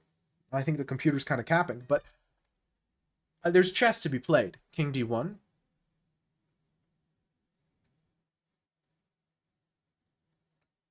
My knight coming to f5. If you trade it, then I'm going to have bishop out of attack. Yeah, but then I get to trade my knight for your bishop, because you can't let me take on e3. And when that happens, it's knight pair versus bishop pair in an endgame. I mean, you outplayed me. I should have. I didn't go for this. I played the wrong move, and you killed me for it, right? So I'm talking in theory.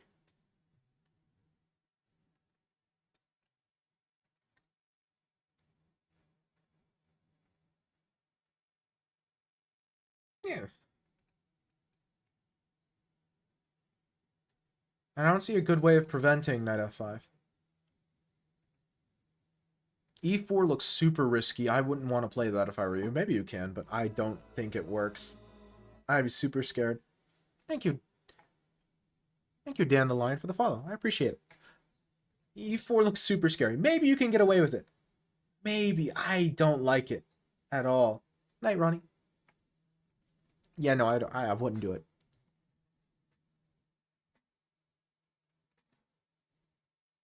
Yeah.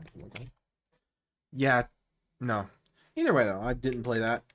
And so I underestimated how strong Rook H3 was. And I died for it. And I had to play Rook E A and just give up my queen. Not there. So. Because of DX E4, Knight X4, and your G3 bishop hurts. Right. D takes E4, Knight takes E4. Well, yeah, but Knight F5. Right? That was my whole point. And the knight on G3 might even be better than the rook. Not the rook, than the bishop. So there's no way you want to take that. That's my point. My pieces are super active. If you play knight takes, I go knight F5 immediately. And I'm threatening this. Which is rook, king, queen. So you have to play something to avoid that. And I might play knight E3 anyway and win in exchange. I'm not saying I don't know. It's very complicated. Family fork? Exactly. Now, obviously, it's not forced. I don't get the family fork by force, but it's difficult to prevent everything. My pieces are, like, shockingly good. And somehow my king isn't immediately getting checkmated on h8. Just because you can't open the h-file. If the h-file, like, literally, you'd rather sack this pawn for something. You'd want to take this pawn with your own piece, right? Because if you open the h-file, I'm dead. But, and that's what I allowed in the game, is I allowed you to open the h-file. But if you don't open the H file, you don't really have that much of an attack. In which case, I can use my really, like, the bishop pair and the active piece play in the center to get some form of compensation. And it's really not clear.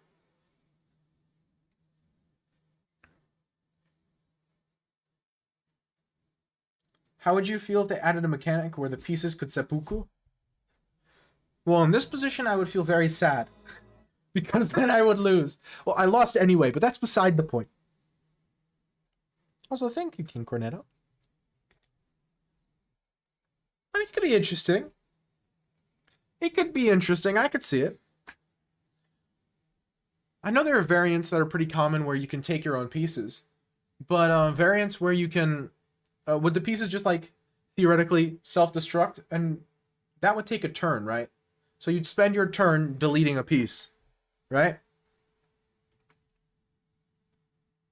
There's solo chess as well? Oh, yeah. Well, there's everything. Fun different things.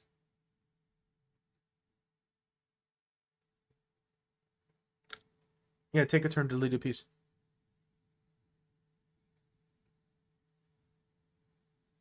Definitely wouldn't mind it. It would be interesting. The tactical consequences would be difficult.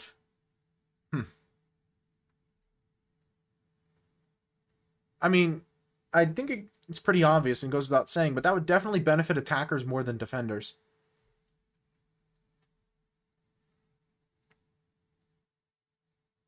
Good idea for the 2.1 update? Wait, 2.1?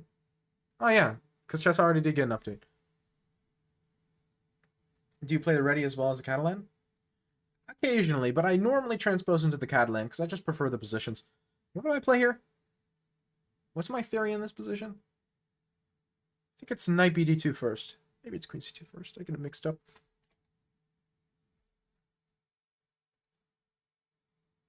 Yeah, it was queen c2 first. If your opponent plays c5, I play e4 and transpose into a Sicilian. Because I like the Sicilian. Yeah, add Castling for 2.0, which shook up the mat enough to make some high elo players quit. True, true. And the queen got buffed. Wait, that was... Well, the queen got buffed while the game was in beta. In alpha, they added a few pieces. Because the devs in India abandoned it. And so the European player base basically got squatters' rights on the game.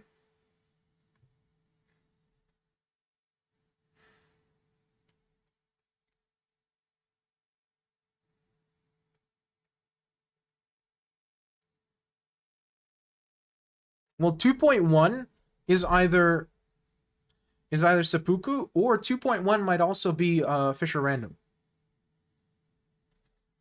Fischer Random or Chess 960 or Freestyle Chess. We haven't decided on a name for it. We as a chess community have yet to decide on what it should be called, but it's probably going to be the 2.1.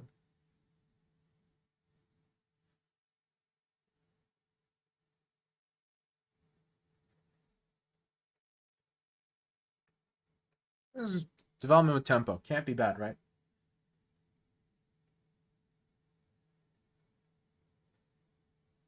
Explain? So a kind of development that's happening in the chess scene as of late is the introduction of what's called Fischer Random or Chess 960 Freestyle, which is basically the pieces on the back rank are randomized before the start of every game. Because a quite large number of chess players are frustrated by the existence of opening theory because they think it's like, oh, it's rote memorization, it's boring. It's not chess. I don't want to memorize moves in the opening. I feel like you've mentioned that as being your gripe with chess as well. And so the solution to that for a lot of people is, okay, we randomize the piece placements on the back rank at the start of every opening. And so there can't be opening theory because there's just too many positions to memorize. Opening theory becomes completely impossible. So you end up removing the least fun part of chess. Magnus Carlsen recently organized a fairly big and prestigious tournament in that format. It was pretty well received. You should randomize the front rank pieces too? You know what? You're right. Because, you know, if the H pawn were the F pawn, that would completely change things. So the pieces on the back rank, and it's mirrored, right? So I should specify that. So the pieces are all the same. They're always the same every game, but what order they're in is randomized. It's mirrored for both sides, right? So both sides have the same exact position, and there are a few like stipulations. So like the bishops are always on opposite colors. So you always have one light squared and one dark squared bishop, right? Yeah, no, it's mirrored. And even being mirrored, there are some positions that are known to benefit one color more than the other. Usually sometimes there are positions where it's known that white does a little better. But in general it is mirrored, and so that removes most of the problems.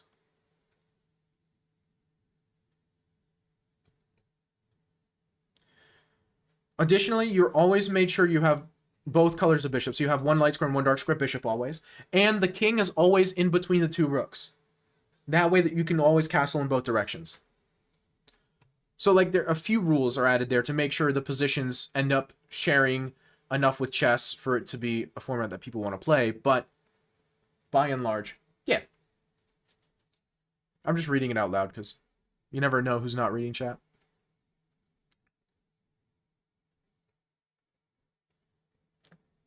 Do you know the least even distribution off the top of your head? No, I don't. I haven't played much Fischer Random.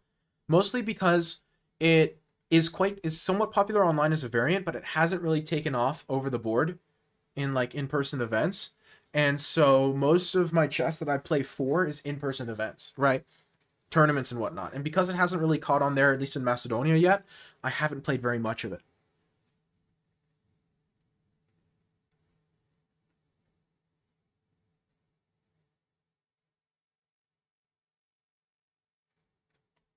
Not the mate?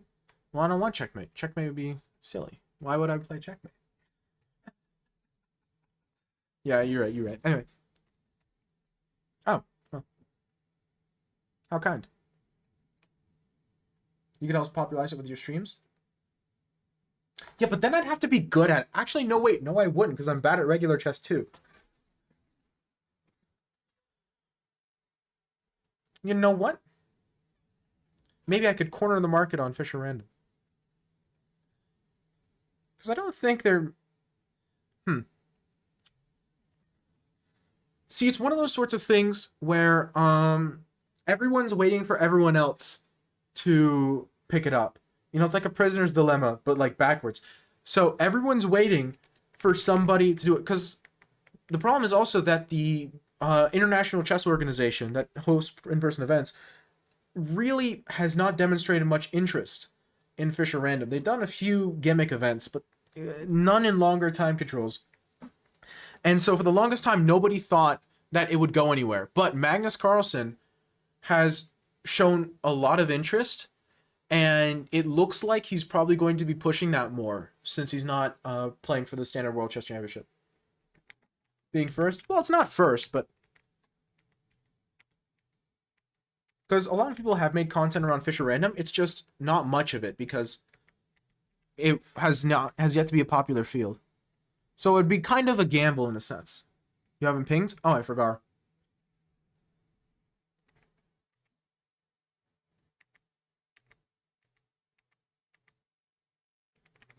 Just casually lunge checkmate. That's pretty funny.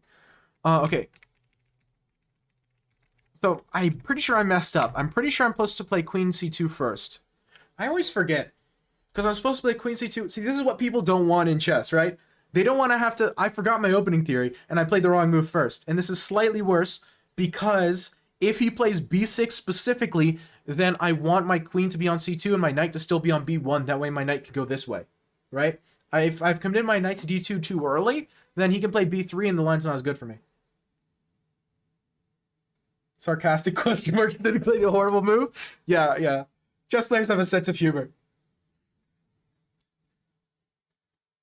You get 1 for a bad move and 2 for a horrible move. It's like, what are you doing? It's like spam pinging in League, you know?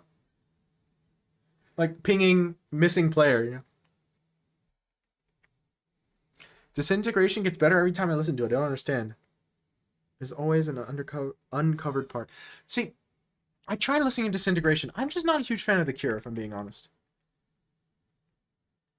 And see, that's why the computer's saying this is even the best move, is because it's like, oh, your knight doesn't belong here, man. Which it doesn't. It really doesn't. This is an incorrect square for the knight to be. And so later on, I mean, my opponent ended up justifying it for me. He played d takes, and now my knight actually has a plan, but... See, this is the problem. If my opponent can get c5 and bring the bishop out against the Catalan, he ends up getting a... He ends up solving all of his positional problems. Because the Catalan basically says, as white, okay, I'm going to have one positional advantage. As black, you get to pick what it is, but I'm always going to have one. And so in this line that my opponent played, the one positional advantage is my bishop is better than his.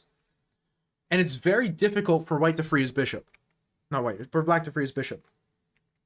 After e5, I think knight g5 is an interesting idea.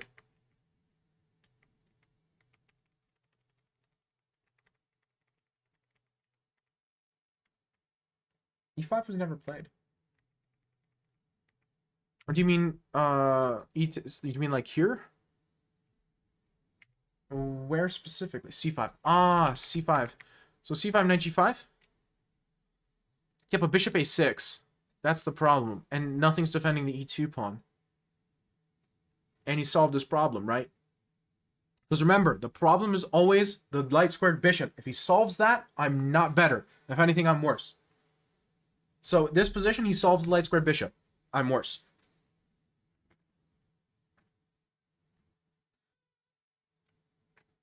What happened to your force the lost point, Rowood? I figured it wasn't fun. Because, like, the person triggers it, and I lose, and I resign. But the person I'm playing against might want to continue the game. Right? The draw for 1 is funnier, and 2 gives my opponent agency to either continue the game or accept the draw.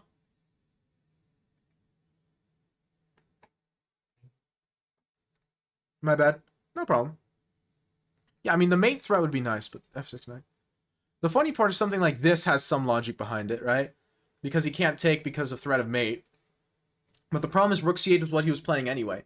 And the c file is a huge problem. And this is still a problem, and I haven't fixed my position at all.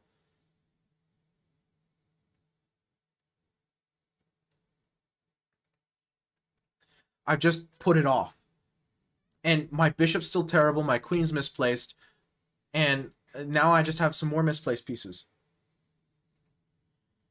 So taking the pawn isn't worth it. I just make more problems for myself. So, knight d2, knight bd2 was incorrect.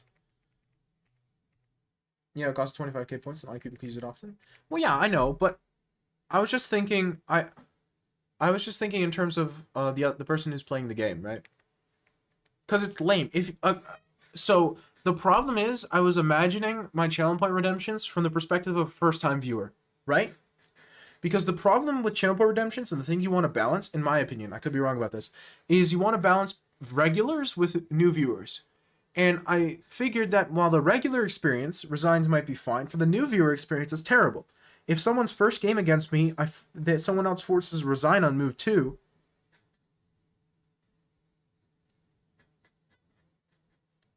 it feels like being bullied by the people who've been here a long time. Hey chat, by the way, I used to be co-owner of the stream, but he fired me. Absolutely not that. What he said, except none of what he said.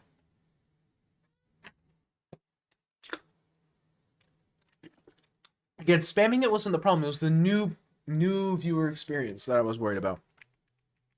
Maybe I'm paranoid. Not maybe. I'm definitely paranoid, but maybe I'm wrong. Usually I'm paranoid and correct.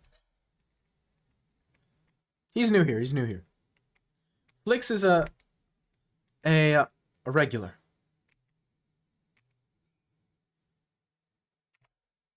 How do your chatters not know me? I don't know. Yeah, knight d7 was better. Just take the second rank, right? Well, I'm pretty irregular. Well, yeah. Okay, well, it makes my plan go down the drain then. What was your plan? I'm very concerned. Did you want to play me for the first time and, like, make me resign or something? Was that the plan? Yeah, there's no one in queue. I can play? Yes, absolutely. What's chess.com name? Tricky Knights.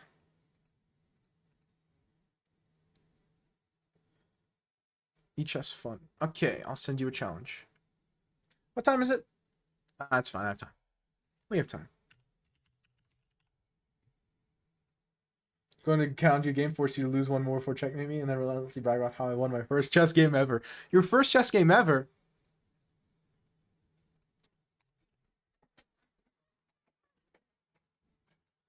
No, no, no, no, no. Challenge me to a Fisher Random game. I'll play Fisher Random.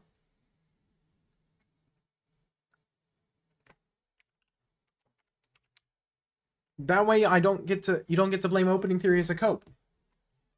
Right? No, you know too much. What do you mean? Maybe I don't. What is it called when you do like a master and you work and then you have questioning where the teachers or students challenge you on your work? I'm not sure. I mean, I know you have your master's thesis, but I don't remember what it's called when they challenge the thesis.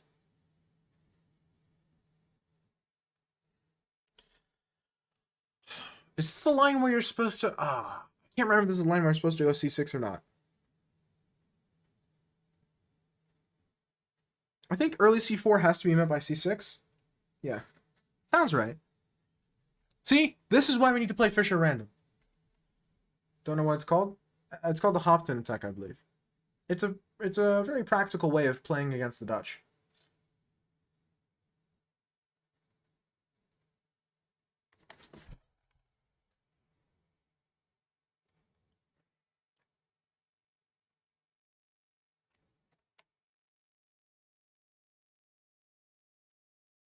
I'm on my gymnasium work thingy, so I haven't had time to study other things, and now I have a religion test in 2 days, and I need to get one of the highest grades. Why do you need to get one of the highest grades? Is it a scholarship thing? Beware of queen b3? Well, yeah, but queen b3 is almost always met by either knight d7 or queen b6, depending on the position. I just have to decide which one I want.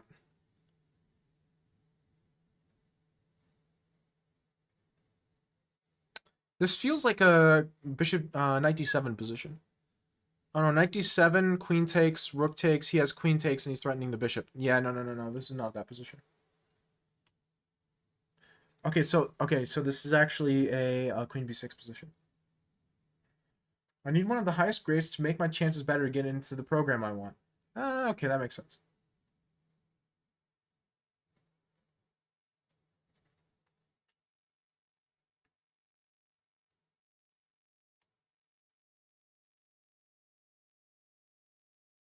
A religion test.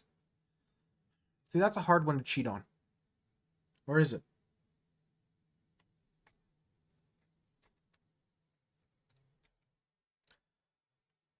I think I take with bishop, because if I take with pawn, I think I give you knight b5. Although that might be fine, and I might just play knight a6. Or check and then knight a6. Yeah, no, I think I take with pawn. I want to keep the bishop pair. Cheat? No. Haven't cheated on test. I wouldn't recommend cheating. I would not recommend cheating.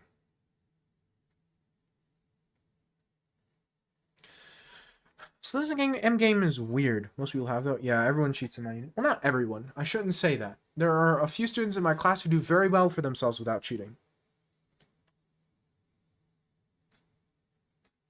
I agree.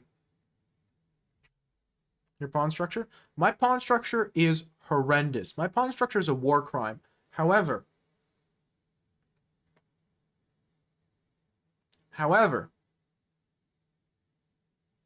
I do have the bishop pair, which is kind of nice, kind of fresh, looking kind of epic. Where do I move my pieces?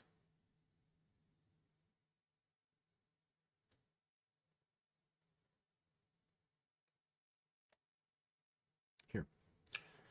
And then I don't think I want to castle. Do I want to put my rook on the f file, or do I want to just put my king on f7? You could be right. I don't remember. I haven't looked at these lines in a while. I get a little lazy with my opening theory sometimes. I'm going to play king f7 because I want my king to guard my bishop.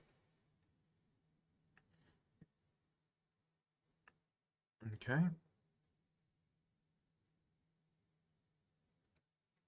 It's 14.5, which is a bit lower than C. Okay.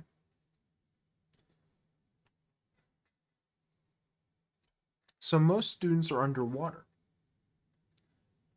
because they're below sea level. Got it. Okay, that's not fun. Okay, it was a little bit funny.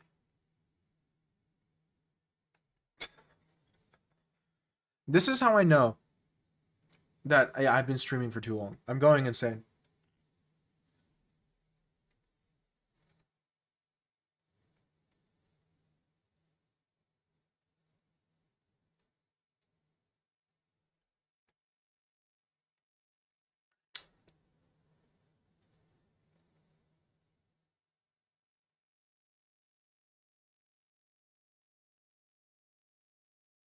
Mm.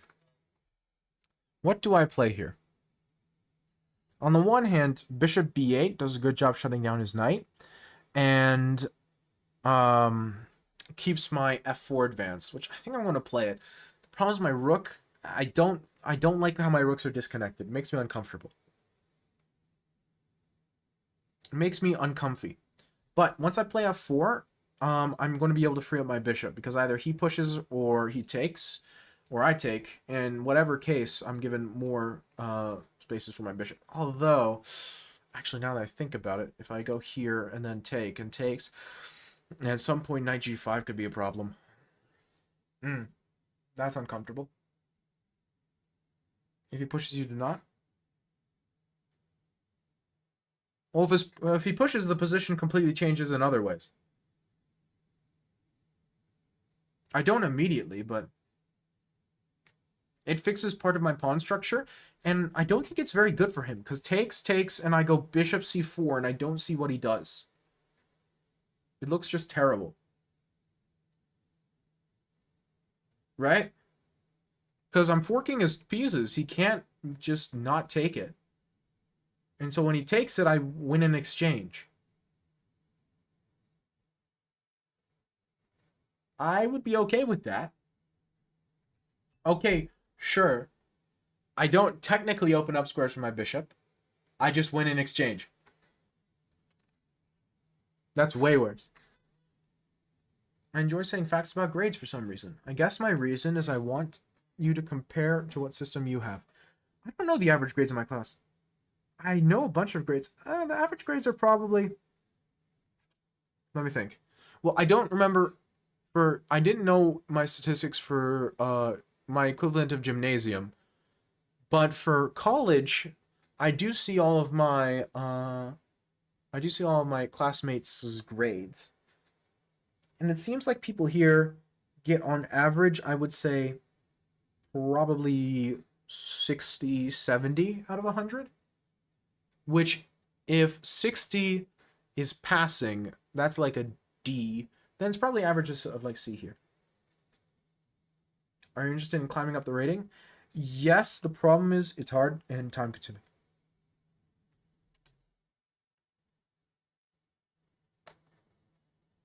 Is there a reason not to play this? Hey, Kate.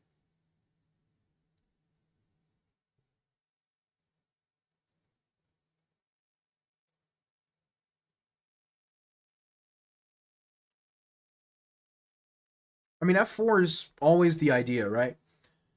Because my doubled F pawns are a liability permanently, but if I can jettison my F pawn somehow, then suddenly I lose my only positional disadvantage, and in return I get just a decent position. It wasn't that unfunny. I thought it was funny.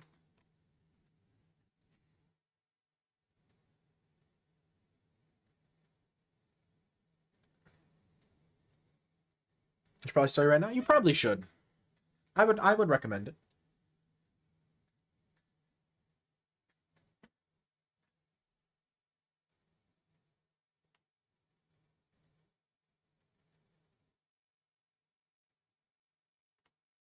Blix was making a joke. He's saying like, "Oh, how do you climb the rating? You must be cheating. Tell me how to cheat so I can climb."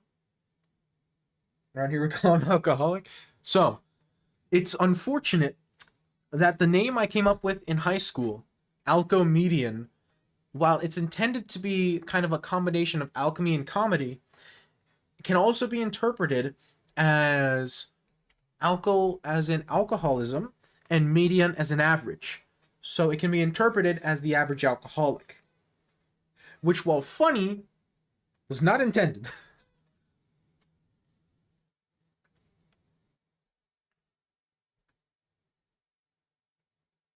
Slav joke goes here. Do you regret it? Nah. I think it's funny.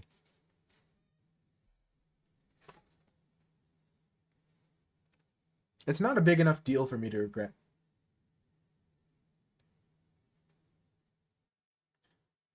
I've never heard of Velvet Underground. Are they any good? I need to listen to that other Joy Division album you sent. I never ended up getting to that. And you said I would probably like it better because it's a bit more experimental. Which you were probably right. You're pretty big in the underground scene? That feels like a paradox. Pretty big in the underground scene.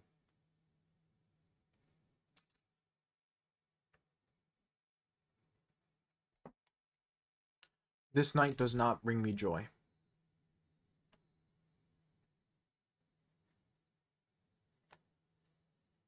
Knight h4, knight a5 look good for white. I was considering that. I thought I had G... I didn't have G6. I had a plan there. I don't remember what it was. Yeah, I had like 97. Right? And I couldn't get it. I mean, I might play 97 here even. This knight isn't exactly doing anything. I'm just trying to decide how to activate this knight, because it's not good right now. So the question is, do I want to go this way, or do I want to go this way? My heart tells me this way. And then maybe I can consider retreating the bishop and taking.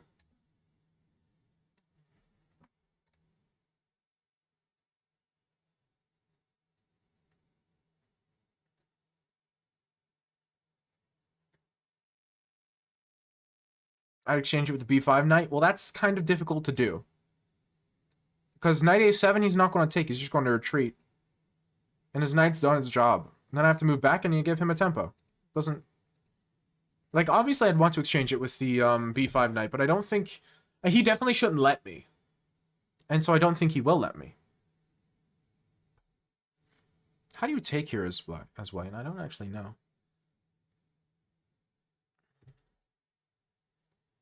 I couldn't have let him push, because that's what his plan was. If he took, I was fine, but pushing was very uncomfortable. Bishop c4? You think?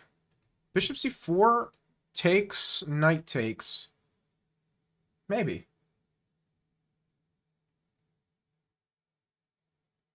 I guess I don't have f5? Again, he's low on time, flag him? I intend to. Going to try bishop c4? Oh, he's going to try bishop c4.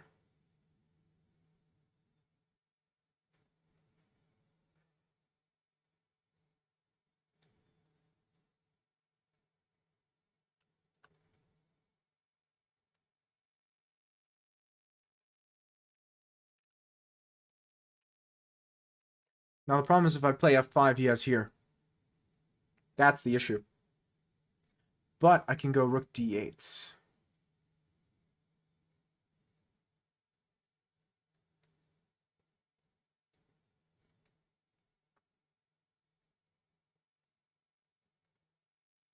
I don't think he's threatening anything legitimate in this position.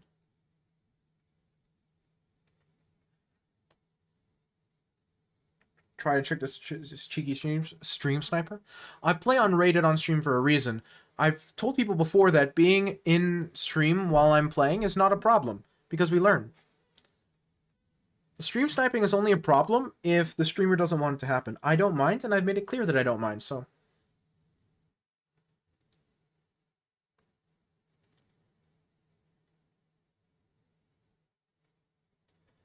I'm just kidding. No, you aren't.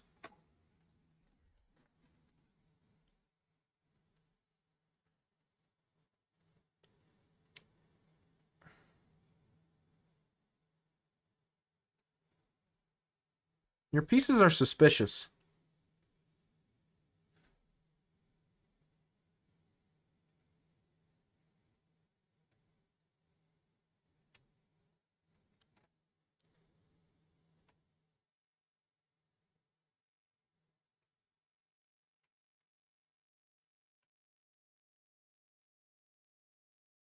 Alco just learned to turn meta ironic, and he's not afraid to use it if you say you're kidding. Exactly.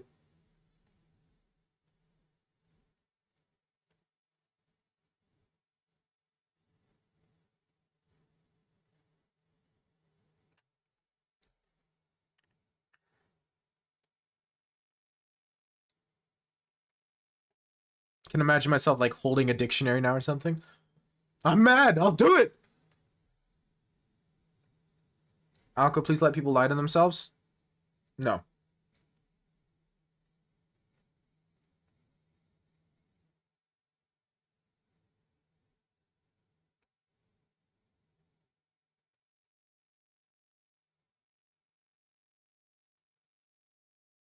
I'm better in this knight endgame, but I don't know how much.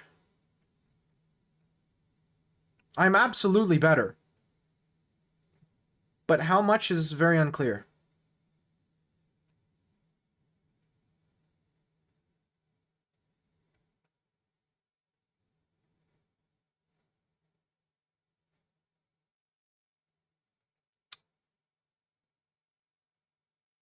This might have been wrong. Looks fine.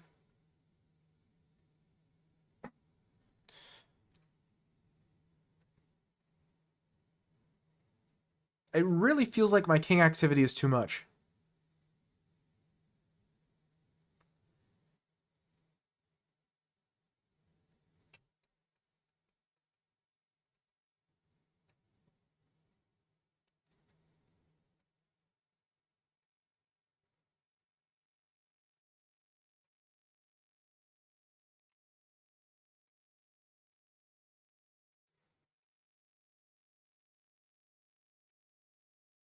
It's a draw. Piece of junk.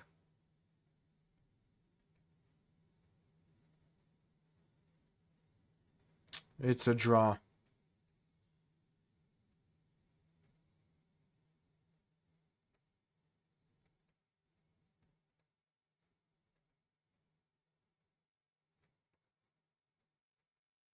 Never mind. Doesn't have time.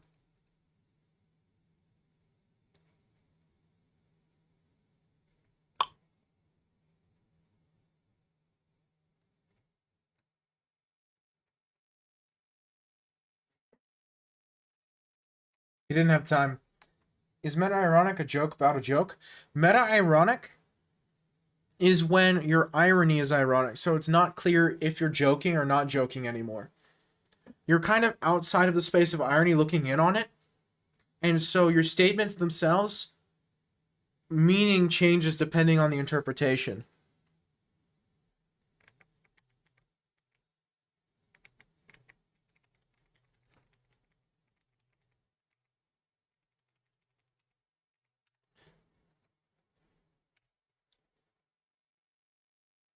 No, this was just bishop e6.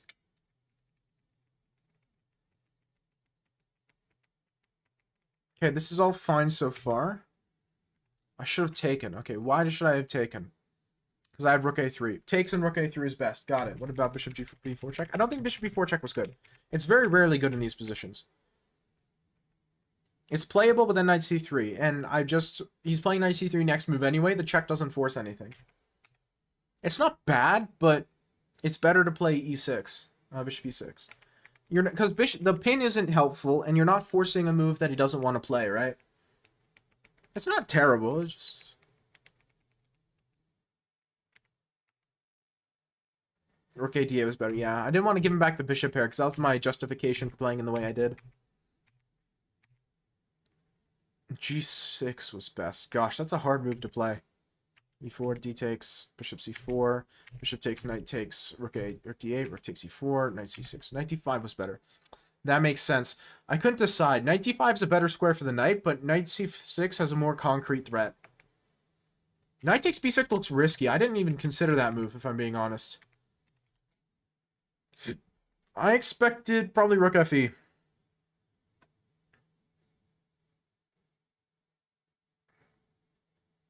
And I probably play rook a6.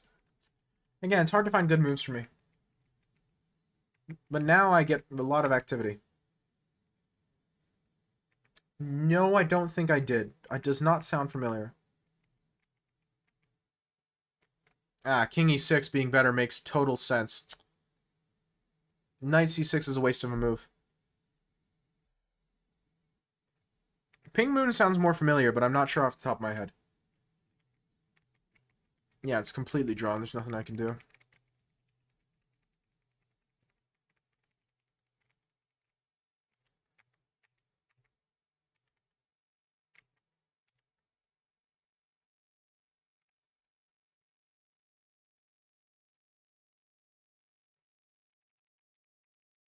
Nick Drake. It sounds familiar.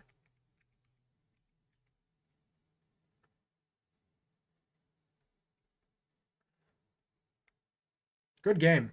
Very interesting. I play Caro-Kann too.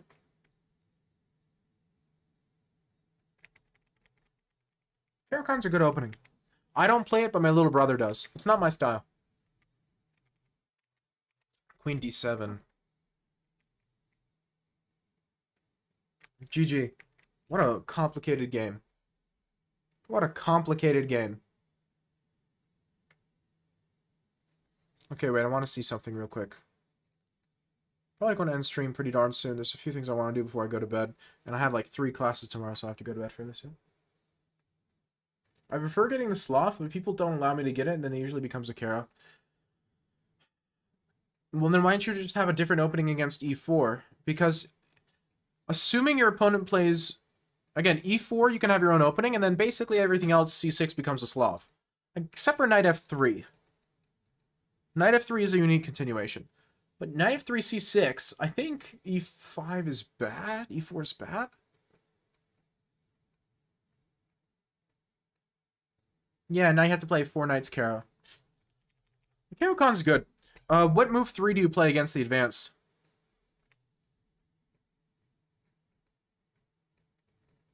Do you play bishop f5 or c5?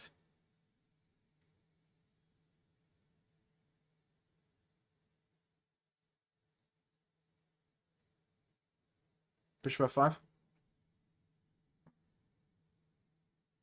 Yeah, both are good. It's a purely stylistic thing.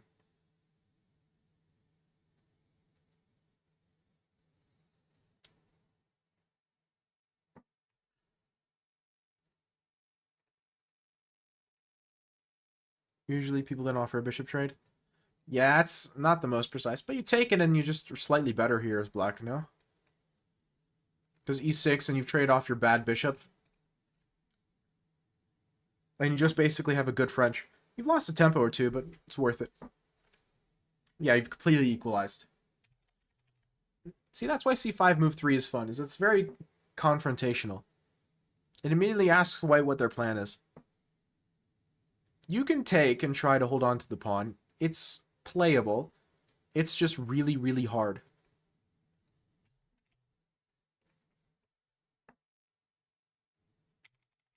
I think actually bishop e3 is what you should play here. That's like 97. Looks like a reverse King's Gambit. A little. The difference is you're sacking your queenside pawn instead of your kingside pawn, and so your king isn't weak, right? Additionally, this pawn is a little bit further than it normally would be. If this pawn was backwards, right? If this pawn was like here or here or something, that'd be a different position. But both of these pawns are kind of weak, and it's quite difficult to defend them both. I mean, it's not a good move in this position. It's actually fine. Knight d7, how do you defend them both, right? That's the problem. Defending both pawns is now completely impossible. You're guaranteed to win one back. Maybe you can play bishop b5. You know what? Even that doesn't look particularly good, because if you take... Again, you end up solving all your positional problems, and these pawns are really, really difficult, if not impossible, to guard long term. Again, the Caro-Kann as a whole arises from the fact that the French is cringe. No, arises from the fact that if you play the French as black, This bishop is terrible forever, right? And so one of the biggest problems of the French is how to deal with this bishop. So the Caro-Kann basically says, okay, I'm going to deal with the bishop first, and then we're going to play a French. Right? Because if, as black, you deal with the bishop first, and then play c5, you basically got a French, but you solved your biggest problem immediately. That's worth a tempo. That's absolutely worth a tempo. Because the French is like the best opening in the game if you don't have to deal with your bishop. Going to stream tomorrow? Nope, I stream 3 times a week. Wednesday, Monday, and Saturday. And so both bishop f5 and c5 follow that principle, right? Bishop f5 says, okay, I'm going to solve my problem. And c5 says, okay, I don't have the locked-in bishop. So we're playing a French, but I haven't made my bishop terrible yet. We're playing a French without e6, which e6 makes my position worse. Whether it does or doesn't is debatable. e6 makes my position worse, so I'm going to play c5 immediately. See a p-file. Right? Again, both have that kind of philosophical justification.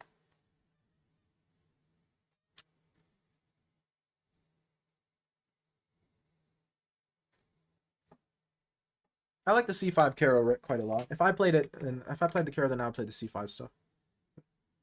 Try to get solid setup, then try to attack as black. Oh. I mean, that's not wrong. But that's the idea. And again, that's why offering the bishop trade is kind of suspicious. Because this bishop trade benefits black. Because the light squared bishop doesn't really have much to do. Again, there's a few ways you could play this as white, but h5, h4 is pretty popular. I don't remember many of the other lines. I'm not a huge Caro-Kann player. And because I play knight f3 move 1 as white, I can avoid the Caro-Kann as white as well, so I rarely get into these positions. Knight f3 is a move. You play chess. Because black could do things like queen c7. Yeah, queen c7. Queen c7, e6, and then e6, you push c5. Again, your point is you're pushing c5. You're just doing it a little later. You're sacrificing a tempo or two in order to get c5 later, but in return, you end up with a better light squared bishop. Or you trade it off, but that's the same thing. My castle's queens. I have a great attack. Yeah, but you're attacking the queen side, right?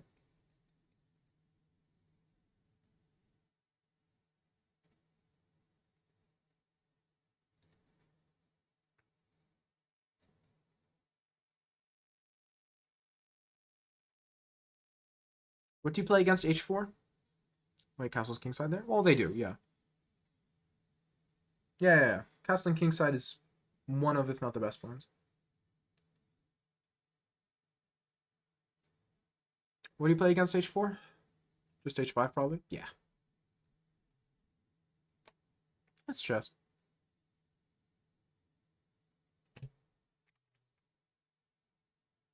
Honestly, chess is for nerds, true. Honestly, gets all the space. I don't like that. Yeah, you should just play h5. h6 causes too many problems. It's playable, right? It's fine, but you have to know your lines, and that's like cringe. You play bishop a7, you get hit with e6 here, and now you have to think. No, thank you. No, thank you. Again, it's chess. I don't love these positions for either color because it feels a little dry. Yeah. No fun. No fun. That's why h5 is probably slightly better. But either way, it's chess, you know? If I'm white, I'm not really trading this bishop yet. But if I'm black, then... I mean, these are fairly... I'm not going to call them easy positions, but... Try to go get a girlfriend if you want. Yeah, I can't make that choice for you. Knight c6, and like castles. It's the whole thing. I mean, it's a very well-known and well-tried opening. Yeah, you ending soon? Yeah, I'm ending like right now. I'm just chatting about the Caro-Kann. I can't flicks, unfortunately. If I could, I would. Believe you me. but I cannot. Okay, let's see who's live of the friends. Thinker Teacher's live. He's always live. And no one else. Okay, we raid Thinker Teacher.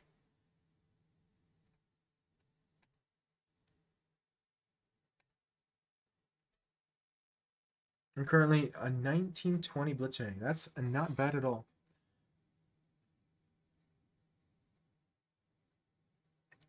Purely for ironic reasons.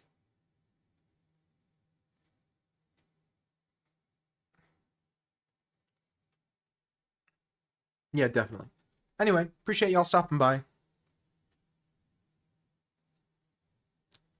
Ciao.